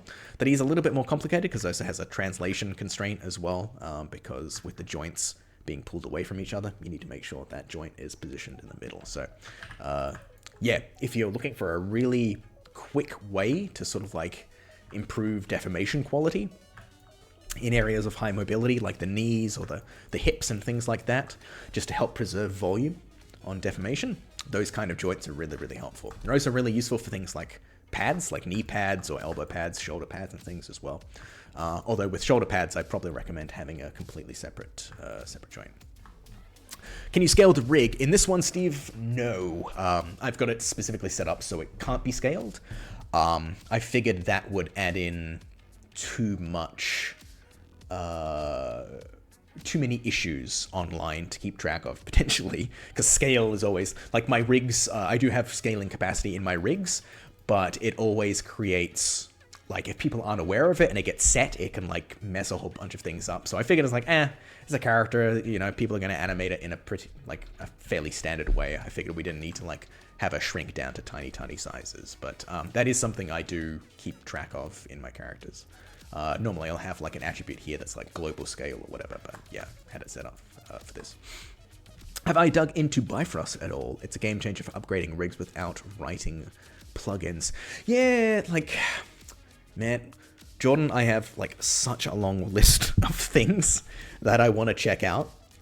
Bifrost, Houdini, Unreal, Control Rig in Unreal, I want to build a whole bunch of stuff in Maya as well, like a Blender I want to check out. There's just so many, it's like, it's overwhelming these days. There's just so many things out there. And I've been put off by Frost because at least a few years ago, there were some riggers on Twitter who did use Bifrost to create an IK handle, and the IK handle should have been lighter than the standard Maya IK handle, because apparently the standard Maya one is really, like, is not well optimized. This is what I've been told. I don't know this myself. But apparently the Bifrost IK handle, despite being, like, quicker to execute, ended up still performing slower than the IK one because of how Bifrost was operating at the time or something like that, because it like had to run twice or something along those lines. So I was always put off for that reason. But I can sort of see how Bifrost could be useful, especially if you're going between like Maya and Unreal. In fact, I'm not sure if Loic is still in the chat, but Loic, you posted something a while back, right? I know he posted something a while back where he was like setting up sort of like an agnostic setup where you could sort of like say, I want this node, and it would build it, you know, in Maya, but you'd also be able to build it in Unreal or whatever. So you could like quickly design a character in Maya and have it like translate into Unreal, despite them being, you know, set up using their own custom, their own specific nodes. That stuff is really interesting to me. I just like, because I love optimizing my stuff for speed and playback so much, I kind of stayed away from it, and just opted to go for node stuff. Have you been keeping track of Steamroller Studios stuff at all, Jordan? Morgan Loomis, who used to be at Weta, I think he does the rigs for them there. He's like in charge of the rigging pipeline. And I know he uses like a bunch of Matrix, you know, the new Matrix connections and things, inverse parent Matrix plugin, not plugins, but what do you call them? Plugs for nodes and things like that. Like apparently his rigs are super duper light. I don't think they use joints.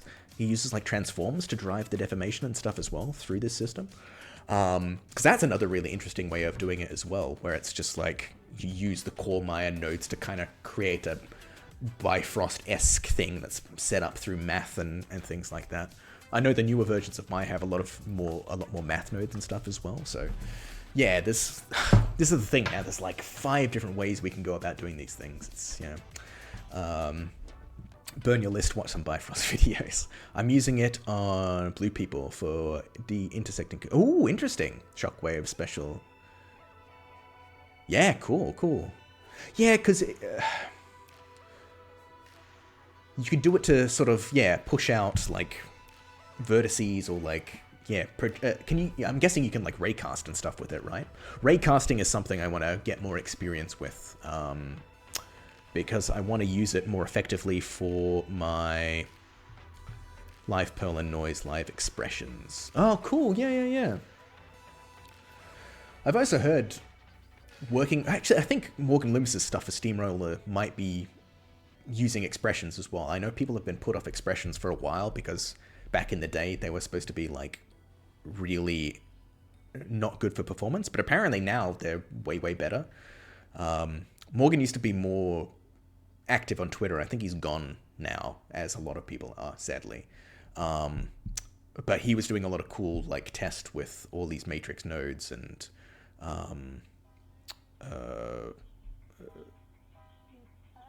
expressions and things like that as well.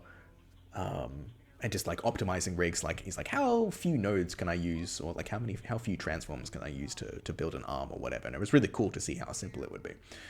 The downside then being is like you have to have intimate knowledge of all these matrices, systems and things to sort of work with the rig, which obviously like people can be taught and things like that. But I guess if you're trying to create a system that maybe more people are sort of like immediately familiar with, yeah. Trig nodes. Like Maya's got a lot of trigonometry nodes and stuff now in the latest ones. Oh, so Autodesk is planning Maya for... What's Maya?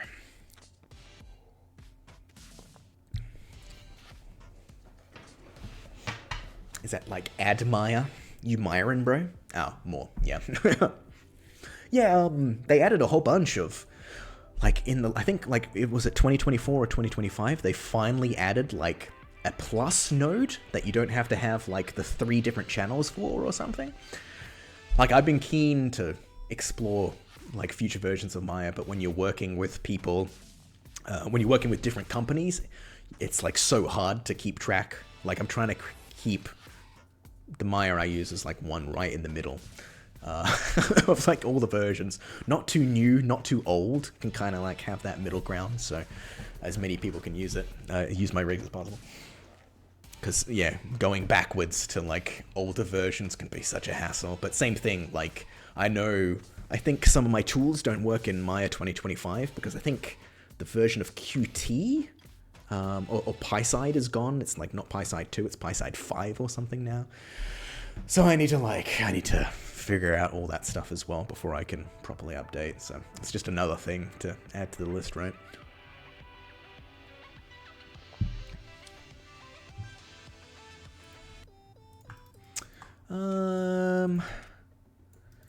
Yeah, is anybody around? Who's in chat at the moment? Does anybody have any requests to talk about aspects of the rig in more detail? I feel like I've gone through and talked through most of the prevalent parts. We talked about the face, props, limbs, anything interesting. Oh, I've got my soft IK. That is something to note of as well. If you toggle on the soft blend, you get that soft IK easing for free as well. That's all just built with Maya nodes. So that's pretty useful. That's on the feet as well as the hands as well.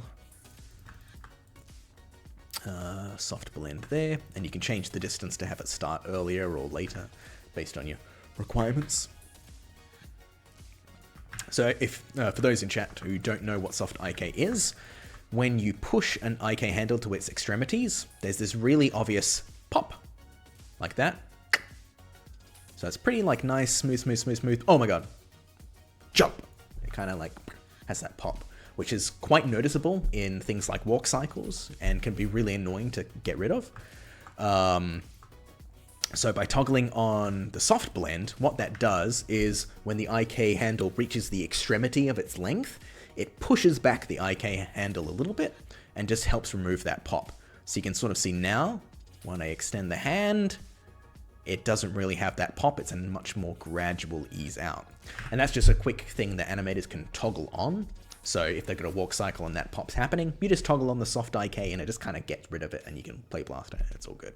But you can see, like, as I'm stretching out the control, like, stuff kind of gets left behind a little bit because of the soft IK. So it's something to be aware of, but, you know, this is something that animators should be pretty familiar with, as it's quite standard in a lot of high-end rigs and things. So if you're using rigs at, like, you know, studios and things, they should hopefully have some kind of soft IK in there.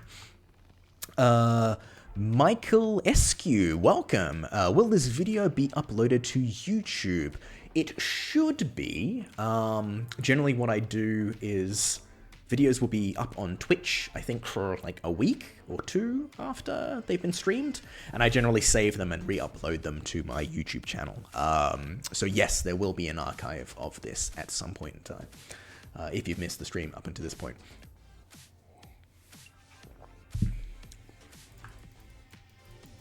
Actually, I should probably talk about like some of the automation on the legs as well. Like, you may have noticed, like, as I'm moving this stuff around, so I move the leg out, I rotate it like that, you can see everything's moving, like, the pull vector is moving with it. And this is a whole bunch of automation that I've got to set up on the legs for the sake of making animation a little bit easier. So you can quickly pose a character in pretty predictable ways, and generally when the human foot rotate, or like when the human leg like the foot rotates, it's like the whole leg. It's very hard for you to just kind of like rotate your ankle side to side on its own without rotating your knee and stuff as well. So it kind of like creates that effect, but you can toggle this behavior off as well, like grabbing the pole vector. Like, for example, I've got the auto foot twist influence.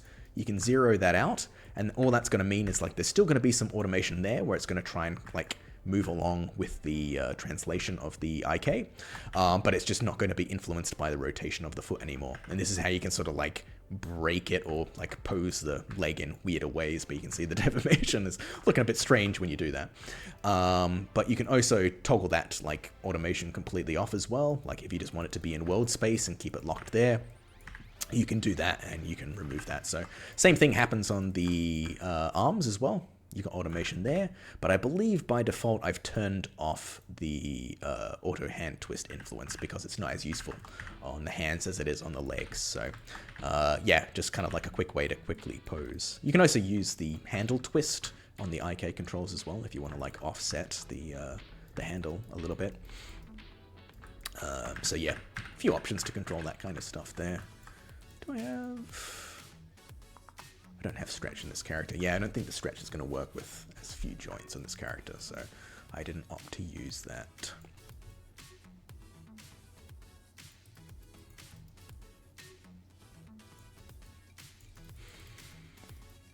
What else have we got? Have I talked about what I call the Halo controls as well? I don't think I might have mentioned that in previous streams, but it's a little useful feature. So, the global control for this character. Excuse me. When you select it, or when you have the character, generally, like, you'll position the character first using the global control, and then as the character's moving through space, you'll offset them, and they tend to move away from wherever the global control is. So, based on that, I have... In fact, let's maybe toggle these onto FK, just so they're following along with. So, like, for example, if I was to create the example of, like, okay, she's walking away, yada, yada, yada, and she's off in space, you know, super far away, and you want to select the global control, it's really hard sometimes if you're, like, over here and you're like, wait, okay, I need to select the global control. I have to look back here, and then I have to select it, and, you know, move my camera out of the way, yada, yada, yada, or I have to go through the outliner and find it in here. But I've got this diamond-shaped control above the head, which I made specifically to kind of look like a Sims character because, I don't know, I thought it was funny. But you can grab this and it selects the global control because it's connected to the global control. It's part of it. And this just means like you've got a really easy way of selecting the global control no matter where the character is. You can either just like position them or whatever. And if for whatever reason, like, oh, I need to quickly toggle off the controls or whatever, you know, I can grab the global control and then, okay, let's toggle the controls off. Oh yeah, everything's cool. Toggle that back on. Oh, maybe I need to see the joints. I can toggle on the joints and, you know, things like that. Or yeah, you've got options for those things. Ooh, Slimbo Joe X. Welcome. That's a great name. Slimbo Joe, Slimbo Joe. Sounds like welcome. Thank you for joining the stream. Feel free to tell us who you are, where you're from, what you like doing in chat. No pressure. Just always like hearing where people are from and how they found the stream. Yeah, so this is like this diamond control, this halo control is attached to the head. So no matter where the head is in space, it's going to be sort of like hovering above the character in a kind of sim-ish kind of way. That's why I made it a diamond, because it reminded me of The Sims. I thought it was funny.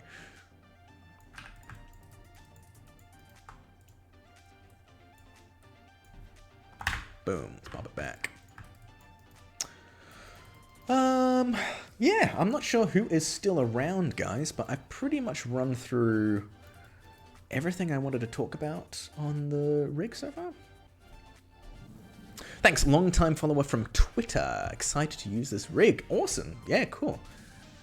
I think... I'm not sure... Hold on, how many... Ooh, 288 downloads. That's pretty good for the first day. It's been, I didn't expect that many people to grab it, honestly, so I'm really happy with that outcome. Yeah, I should mention as well, guys, it is mentioned on the Gumroad page, but if you have any questions, feedback, bug reports, or things like that with the rig, it'd be good to join the Discord. I have a specific channel in there for this rig, just so I can keep track of all of this stuff. I think if I do this in chat, it'll give you a link. If you type !Discord in chat, it'll give you a link to join the Robbie Reid Rigs Discord server, if you aren't part of it already. Generally, when I'm streaming or I'm announcing new things, I post it in there. It has been a little bit quiet over the last 6 months, as I've been very, very busy and haven't had much time to stream, but I am hopefully looking to kind of come back with a little bit more consistency. Not entirely sure how it's going to go, but yeah, we shall see. I'm running low on tea again, but I should probably stop. Otherwise, I'm going to be going to the bathroom all night long. Because it's 10:30 at night, or just after 10:30 at night here. So water it is. I need to work on the general Python. I'm too focused on Maya wrapped Python. You mean like core Python functionality? Aloysius? Like dictionaries and kind of like, yeah, that kind of thing. I would definitely recommend it. The nice thing is, I mean, dictionaries are so good. They're so useful. In fact, in my scripts, I can probably show you, like, everything in my scripts is basically based on dictionaries. Would be good to show in. Oh yeah, I can show you in, like, the animation rig building. So this is my part of my build script where I Why would they come to our concert just to boo us? Rebs on the block. Thank you for following. Rebs, is that you? I have a feeling that might be. How many Rebs do I know?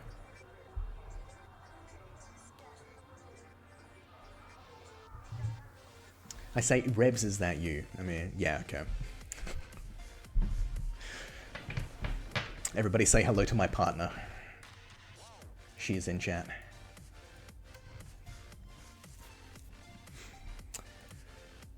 You join just as I start looking at all my boring code. All this nerd stuff.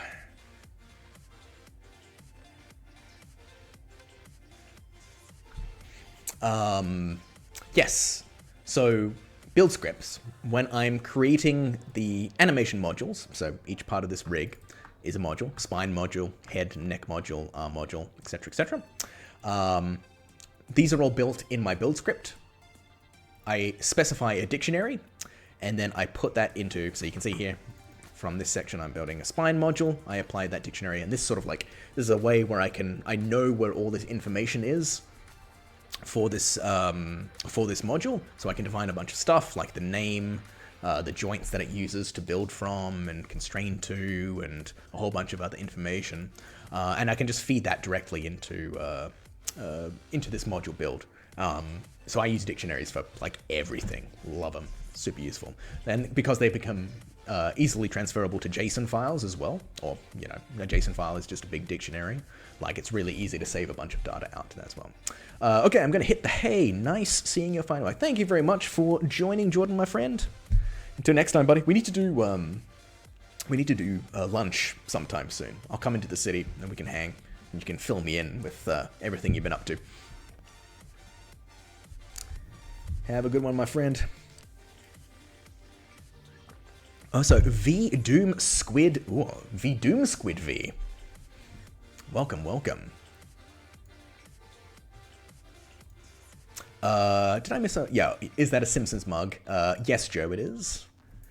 I will hold it up. Actually, hold on. I can do one better than that. Haha.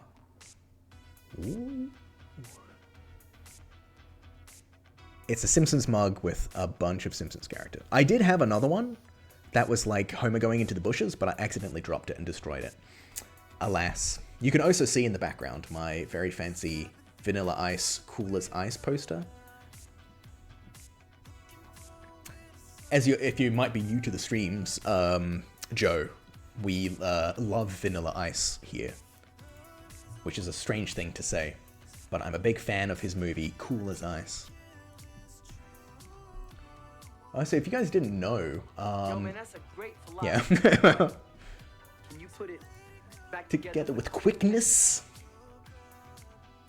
If you guys didn't know, you can go to the About section on my Twitch page. There'll be a list of commands. In fact, I think you can also type exclamation mark commands. And it should come up with a list of commands as well, or a place you can go to find the list of commands.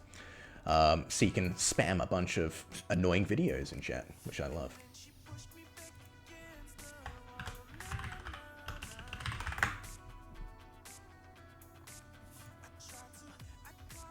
Words of wisdom. Drop that zero and get with the hero. So yeah, it's mainly Vanilla Ice, Simpsons, and a little bit of Austin Powers in there as well.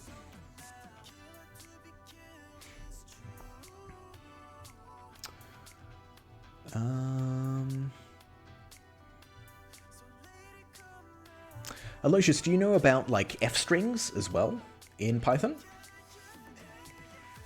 It's a Python 3 thing. It's a way of feeding variables into a string in like a really nice way, which is really, really useful. Something I use a lot. Can I show you? Where would I have an example of that? Oh yeah, here. So like here, I'm specifying a bunch of joints in a chain, which all have like, I think 0 to 3 in their name. So you can just like have the string, put an F at the start of the string, curly brackets, and anything within those curly brackets you can specify as like a variable. So, you know, if I had like head string, I could specify that ahead of time. And then if I wanted to write like a head control string, I could set up an F string and have it be like head string at the start, and then, you know, do stuff at the end where it was like M and it's a control or something like that. So I think you used to do that in Python 2 through, it was like percentages and formatting or something like that. I mean, it's been a while since I've done it, so I can't remember it precisely, but F strings, I just love using them, but it can, I guess it can be an issue if you're going back to Python 2 because it's a newer thing. What's other good Python stuff, like core Python things? Yeah, just being able to like organize lists and things like that. Yeah, my commands are just a very small part of using Python overall. Honestly, I probably need to expand my Python knowledge a bit as well, because it is very like Maya focused. So,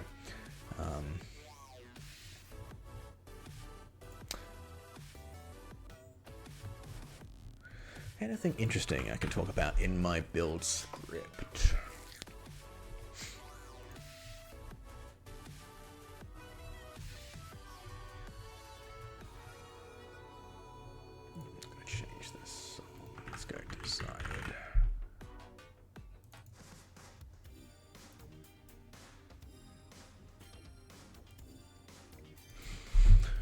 Alright guys, I think it's getting, as I've sort of gone through everything I want to do on the rig, it's getting kind of late. I think we've been streaming for nearly 3 hours, getting there. It is 13 minutes to 11 o'clock, so I might keep the stream going till about 11, and then probably head off after that, so about another 10 to 15 minutes left. So if anybody's got questions, general rigging questions, or anything that you'd like me to answer before I head off, now would be a good time. Can be anything you want. General questions, questions about the Guardian rig, or anything in particular, go for it. What my favorite Simpsons episode is, you can ask that as well. It's not Who Shot Mr. Burns, it's the Mr. Burns Casino episode. Who Shot Mr. Burns is very good though.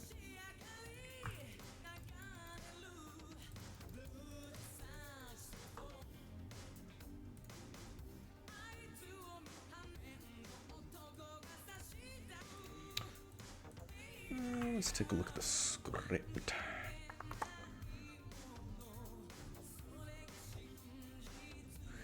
Anything in particular that's interesting about my build script for this character? Have you considered adding a real-time cloth sim, like to the Maya rig, Doomsquid? Or would you mean like something like after the rig is imported into like Unreal Engine, something like that?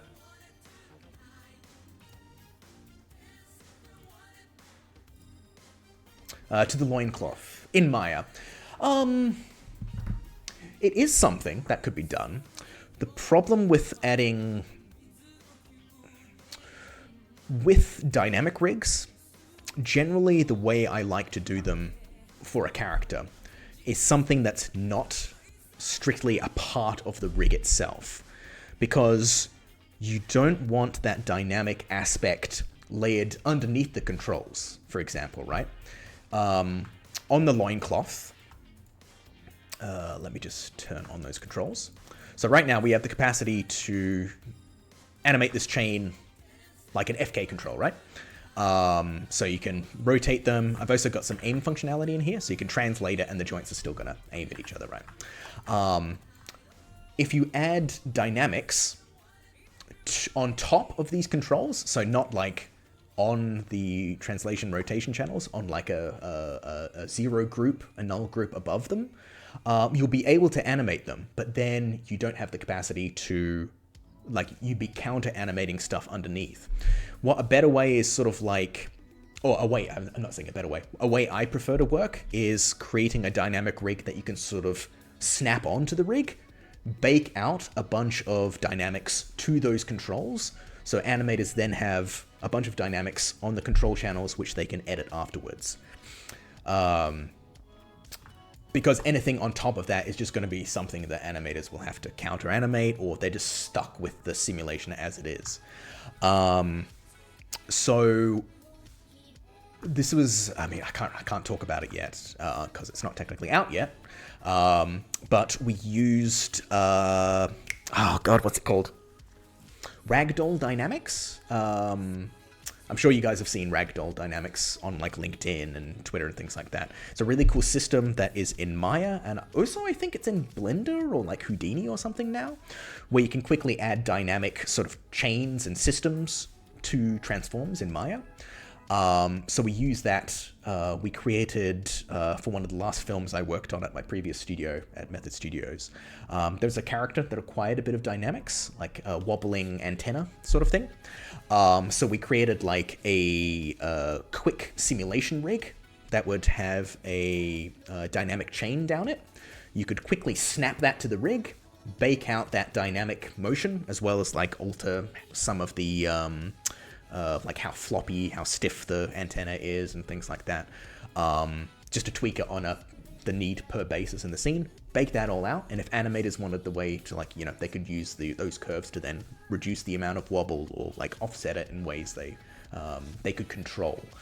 The main thing is you don't want to add dynamics on top of the rig unless there's a way to control it and like get rid of that or like tweak the curves yourself as well, I think is what I'm trying to say. So I think Kyle Figgins Rigs, I think he's got a way of doing stuff like that, where you can bake out animation to the controls, which is really cool. But in all of the tests that have been done so far with this character, it's generally been like people have just animated the flaps themselves, and that's been fine. I think with the kind of rig this is, like, these blades on the side have sort of been made to be like quite stiff, so I'm not too worried about them being dynamics. But yeah, line cloth stuff might be good. We had it on our rigs at BioWare. It was dope. Oh, that'd be, yeah, because I'm assuming like BioWare characters, there'd be a lot of cloth and things like that on them, right? There's Richard Likos. He was a guy who animated on Moss and Moss 2, a little mouse game for PSVR. Definitely, you've definitely seen the characters before. But he has a really unique way of rigging and animating his characters, where he sort of like rigs the characters on the fly, where like rather than having a full rig system, he'll say like, okay, we're building IK arms for the character now. Oh, if I want to change it to FK, you sort of delete the IK, you bake everything out to the joints, delete the IK system and build a new FK system on top, and then use that in place of it. He has a really cool tool where you could easily add dynamics to a bunch of controls through, I think, the use of like an N-cloth dynamic constraint or node or something along those lines. There's definitely ways to go about it, in like either adding like an N-cloth kind of thing or finding a way of simulating stuff using sort of like a jiggling dynamic particle or something like that and baking that out to controls. Yeah, that is something I think would probably be interesting to look at in the future for my rigs, or at least providing it as sort of like a tool. But yeah, it hasn't been high on my list of priorities because I think most of the dynamics people have used in my rigs so far for freelance stuff has been in Engine, so yeah. I feel so out of touch with this level of rigging. I used to animate and rig for VeggieTales. Damn. VeggieTales. When was VeggieTales, like the 2000s? Mid 2000s, end of the 2000s?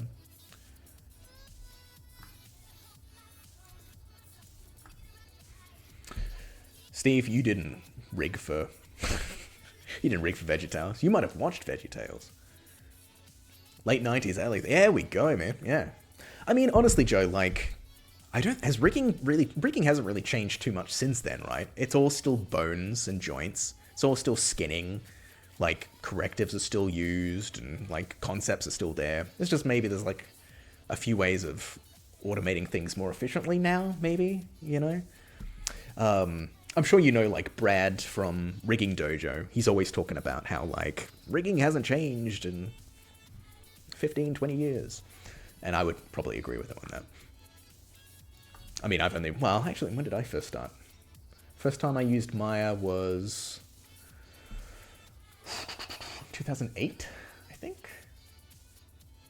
So it's definitely been longer than that. This GGC talk goes over some workflow that's fairly similar to Richard Leaco's stuff for those interested. Oh, interesting. Oh, yeah, was Richard at Destiny before? Destiny. Was he at Bungie before? I think I've seen his reels, and I think he was at. He was there before, right?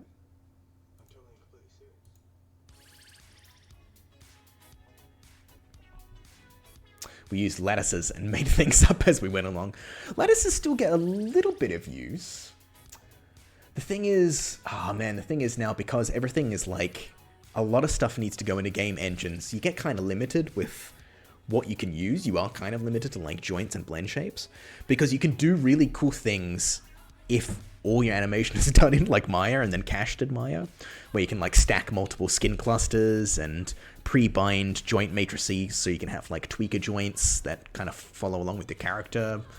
And you can use lattices in a similar way, where like you can sort of use them to tweak the shape of a character, as well as having them like move along. Like, I think there was a really cool rigging demo reel for, it was like the Crudes or something like that, Crudes 2, early like test footage, where like they were showing off the different like parts of the rig, and like they were flexing muscles, and they used lattices to like bulge the muscles and things like that. Also, like Pixar's curve-based deformers or whatever to like shape characters' silhouettes and things. That's cool as well. Yeah. Yeah, he pretty much defined the Halo Destiny anim style. Yeah, cool. Yeah, I need to watch that talk. Honestly, like, I used to love. I am a big Halo fan. And I haven't really seen much of Bungie's stuff post Halo. Like, have no knowledge of Destiny or anything that goes on in that series. I am interested in Marathon though. Marathon looks cool.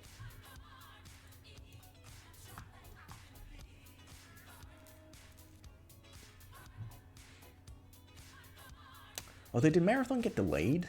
Or they were just showing their brief like preview teaser of it, and then they were like, we're gonna, you know, go off and make the game for like a year or two or whatever, and we'll show you stuff that happens after that.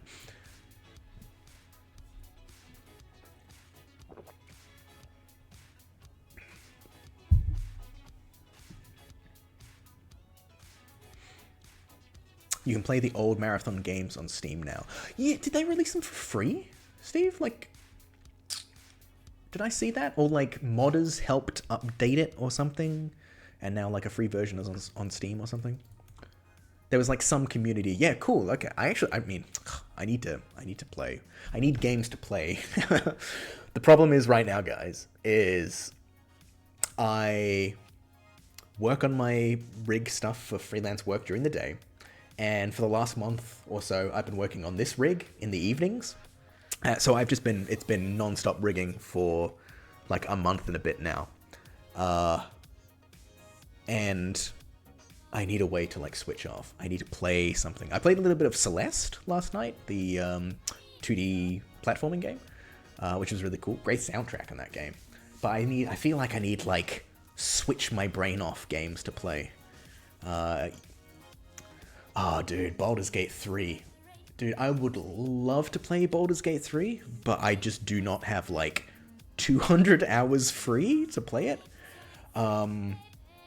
My friends have been telling me for the longest time to play, what is it called? Disco Elysium. And I bought it. It was on sale for, like, $5, so I bought it. and I've played maybe like 30 minutes, an hour, or something like that, and I just haven't like had the drive to go back and play it. Outer Wilds, yeah, I've heard good things about Outer Wilds as well. Like, I've heard it's phenomenal. God, maybe I just need to take like an actual holiday for once and just play some video games. But anytime I want to take a holiday, I want to get out of my apartment because I work here. It's like, I want something different.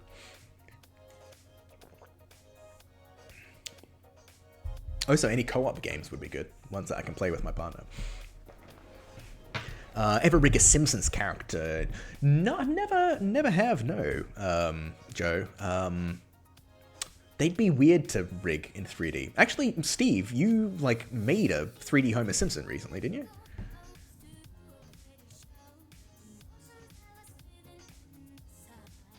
I saw that in the Discord. Get an Airbnb and play some games there, yeah. Generally what I do, Loic, is I fly back to Western Australia, which is where my family, like, I'm originally from, over, like, Christmas and things like that. Generally, it's, like, the 2-week Christmas break, or, like, you know, summer holiday break. Summer holidays here in Australia. And I just play all the games and watch, like, all the stuff I've missed on, like, the plane ride and everything there. Like, for the last 2 times, I think Pokemon DLC had come out, so I just played Pokemon non-stop for, like, 2 weeks when I was over there, when I wasn't, like, you know, hanging out with my family or like going to drink with my friends or whatever. Maybe I need to get like a Steam Deck or like a what is it called? ROG Ally or something like that. I do the same whenever I get back to France. Do you take a plane or do you use the train? I guess it would be similar sort of times for both, right? Just one might be more expensive.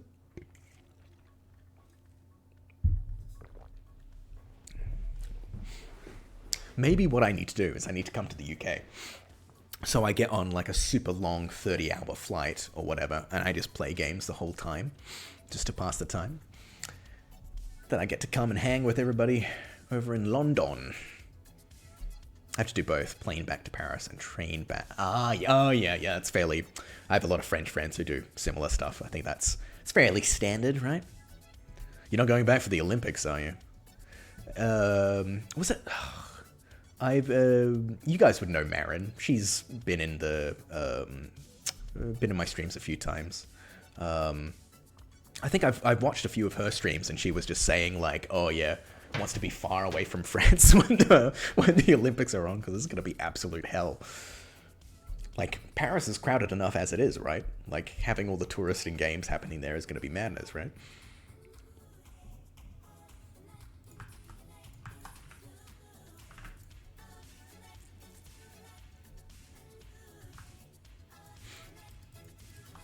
I think the Olympic Games are going to be held here in Australia, not next time, but the time after. So, not 2028, but 2032? I think it's going to be held in Brisbane. Because I've been there, I was there last year, and I think they're already, like, starting to build stuff, like, destroying a bunch of buildings and, like, building a new stadium or something like that. Yeah, I mean, you got to start early, I suppose. Brisbane's a lovely city as well. Would recommend visiting there. Would recommend... Hey guys, I recommend you guys all visit Australia. Come hang with me in Melbourne.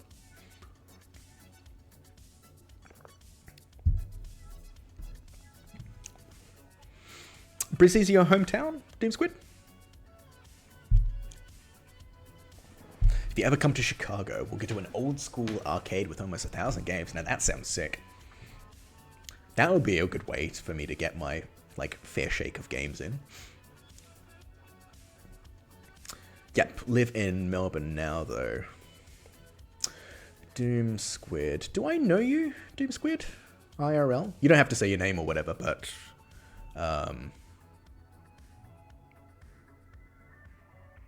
BioWare. I'm trying to remember. Are you working on BioWare stuff at the moment?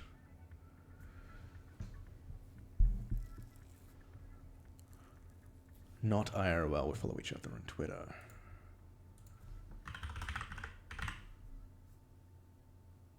Oh! Yes.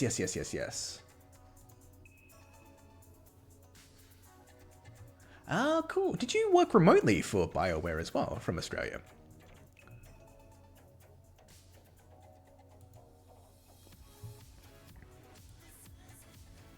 Oh, that's awesome.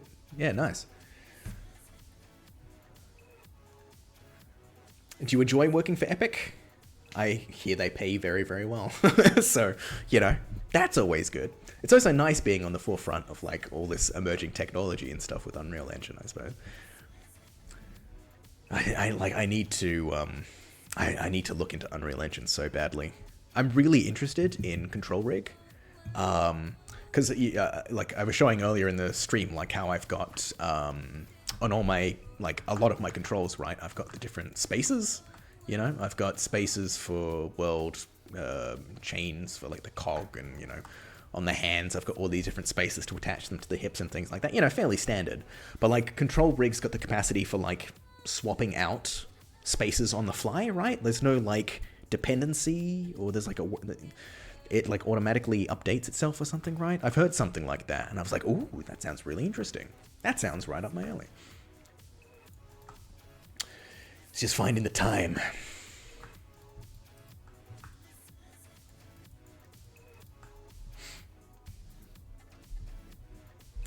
Would you be going to GCAP later in the year, Dune Squid? I'm not sure if you're one of the people who goes to GCAP fairly often. I know some people here love it, but I know a lot of other people kind of like want to avoid it sometimes. It's a lot of people. A lot of ongoing work happening with it. Tons of features, tool being added. Yeah, I'm kind of interested to see where the rigging tools go. Because I know they've added like the skinning tools recently. They're still like very early days, but like I know like it seems like it's Epic's plan just to sort of like have everything all encompassed inside the engine and just sort of act as a making a lot of Maya like functionality. Yeah, cool. Yeah, I think that's going to be really interesting over the next few years. Yeah. Basically, I mean the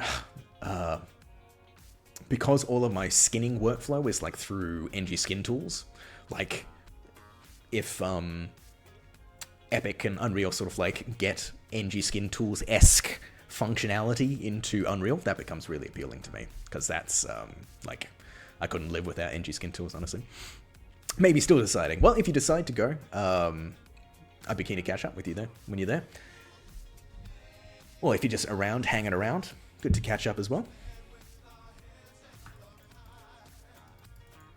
Yeah, I went to GCAP for the first time last year. For those who are not from Australia, GCAP is sort of like a games convention, sort of like Australia or Melbourne's GDC, I suppose, or something like that. A lot smaller scale and a lot more local, but it was really cool. Like I went for the first time last year, and everyone was super nice, and I learned a lot, and I made a lot of like cool connections, and just hung out with a bunch of awesome people. It's just, yeah, it can be pricey. That's the other thing, and there's also a lot of people as well. So grab a coffee. Yeah, that'd be awesome to do at some point, man, for sure.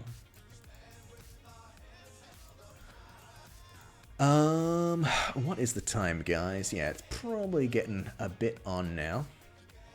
I might call the stream here. Any last minute things? Any last minute questions or anything like that before I hit the hay? I'd just like to say thank you to everybody for coming along. If you haven't already as well, make sure to check out the Guardian rig.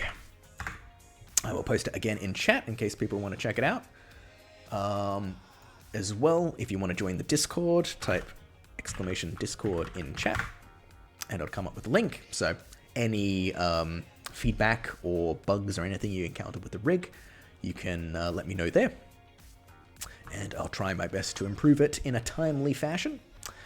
But yeah, just want to say thanks very much for joining, everyone. I'll try and get back into streaming if I can, a bit more frequently, if I have some cool things to show off or things to talk through, characters to work on. But yeah, until next time, Thanks for the demo, Rob. Good streams for another 6 months. Yeah, honestly, that might...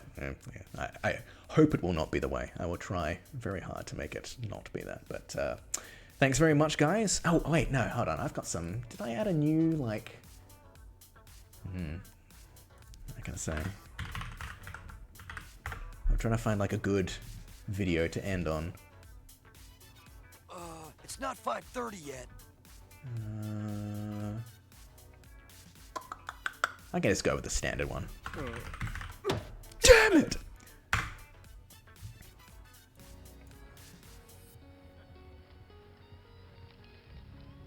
Then let's GO. Thanks, guys. Catch you next time.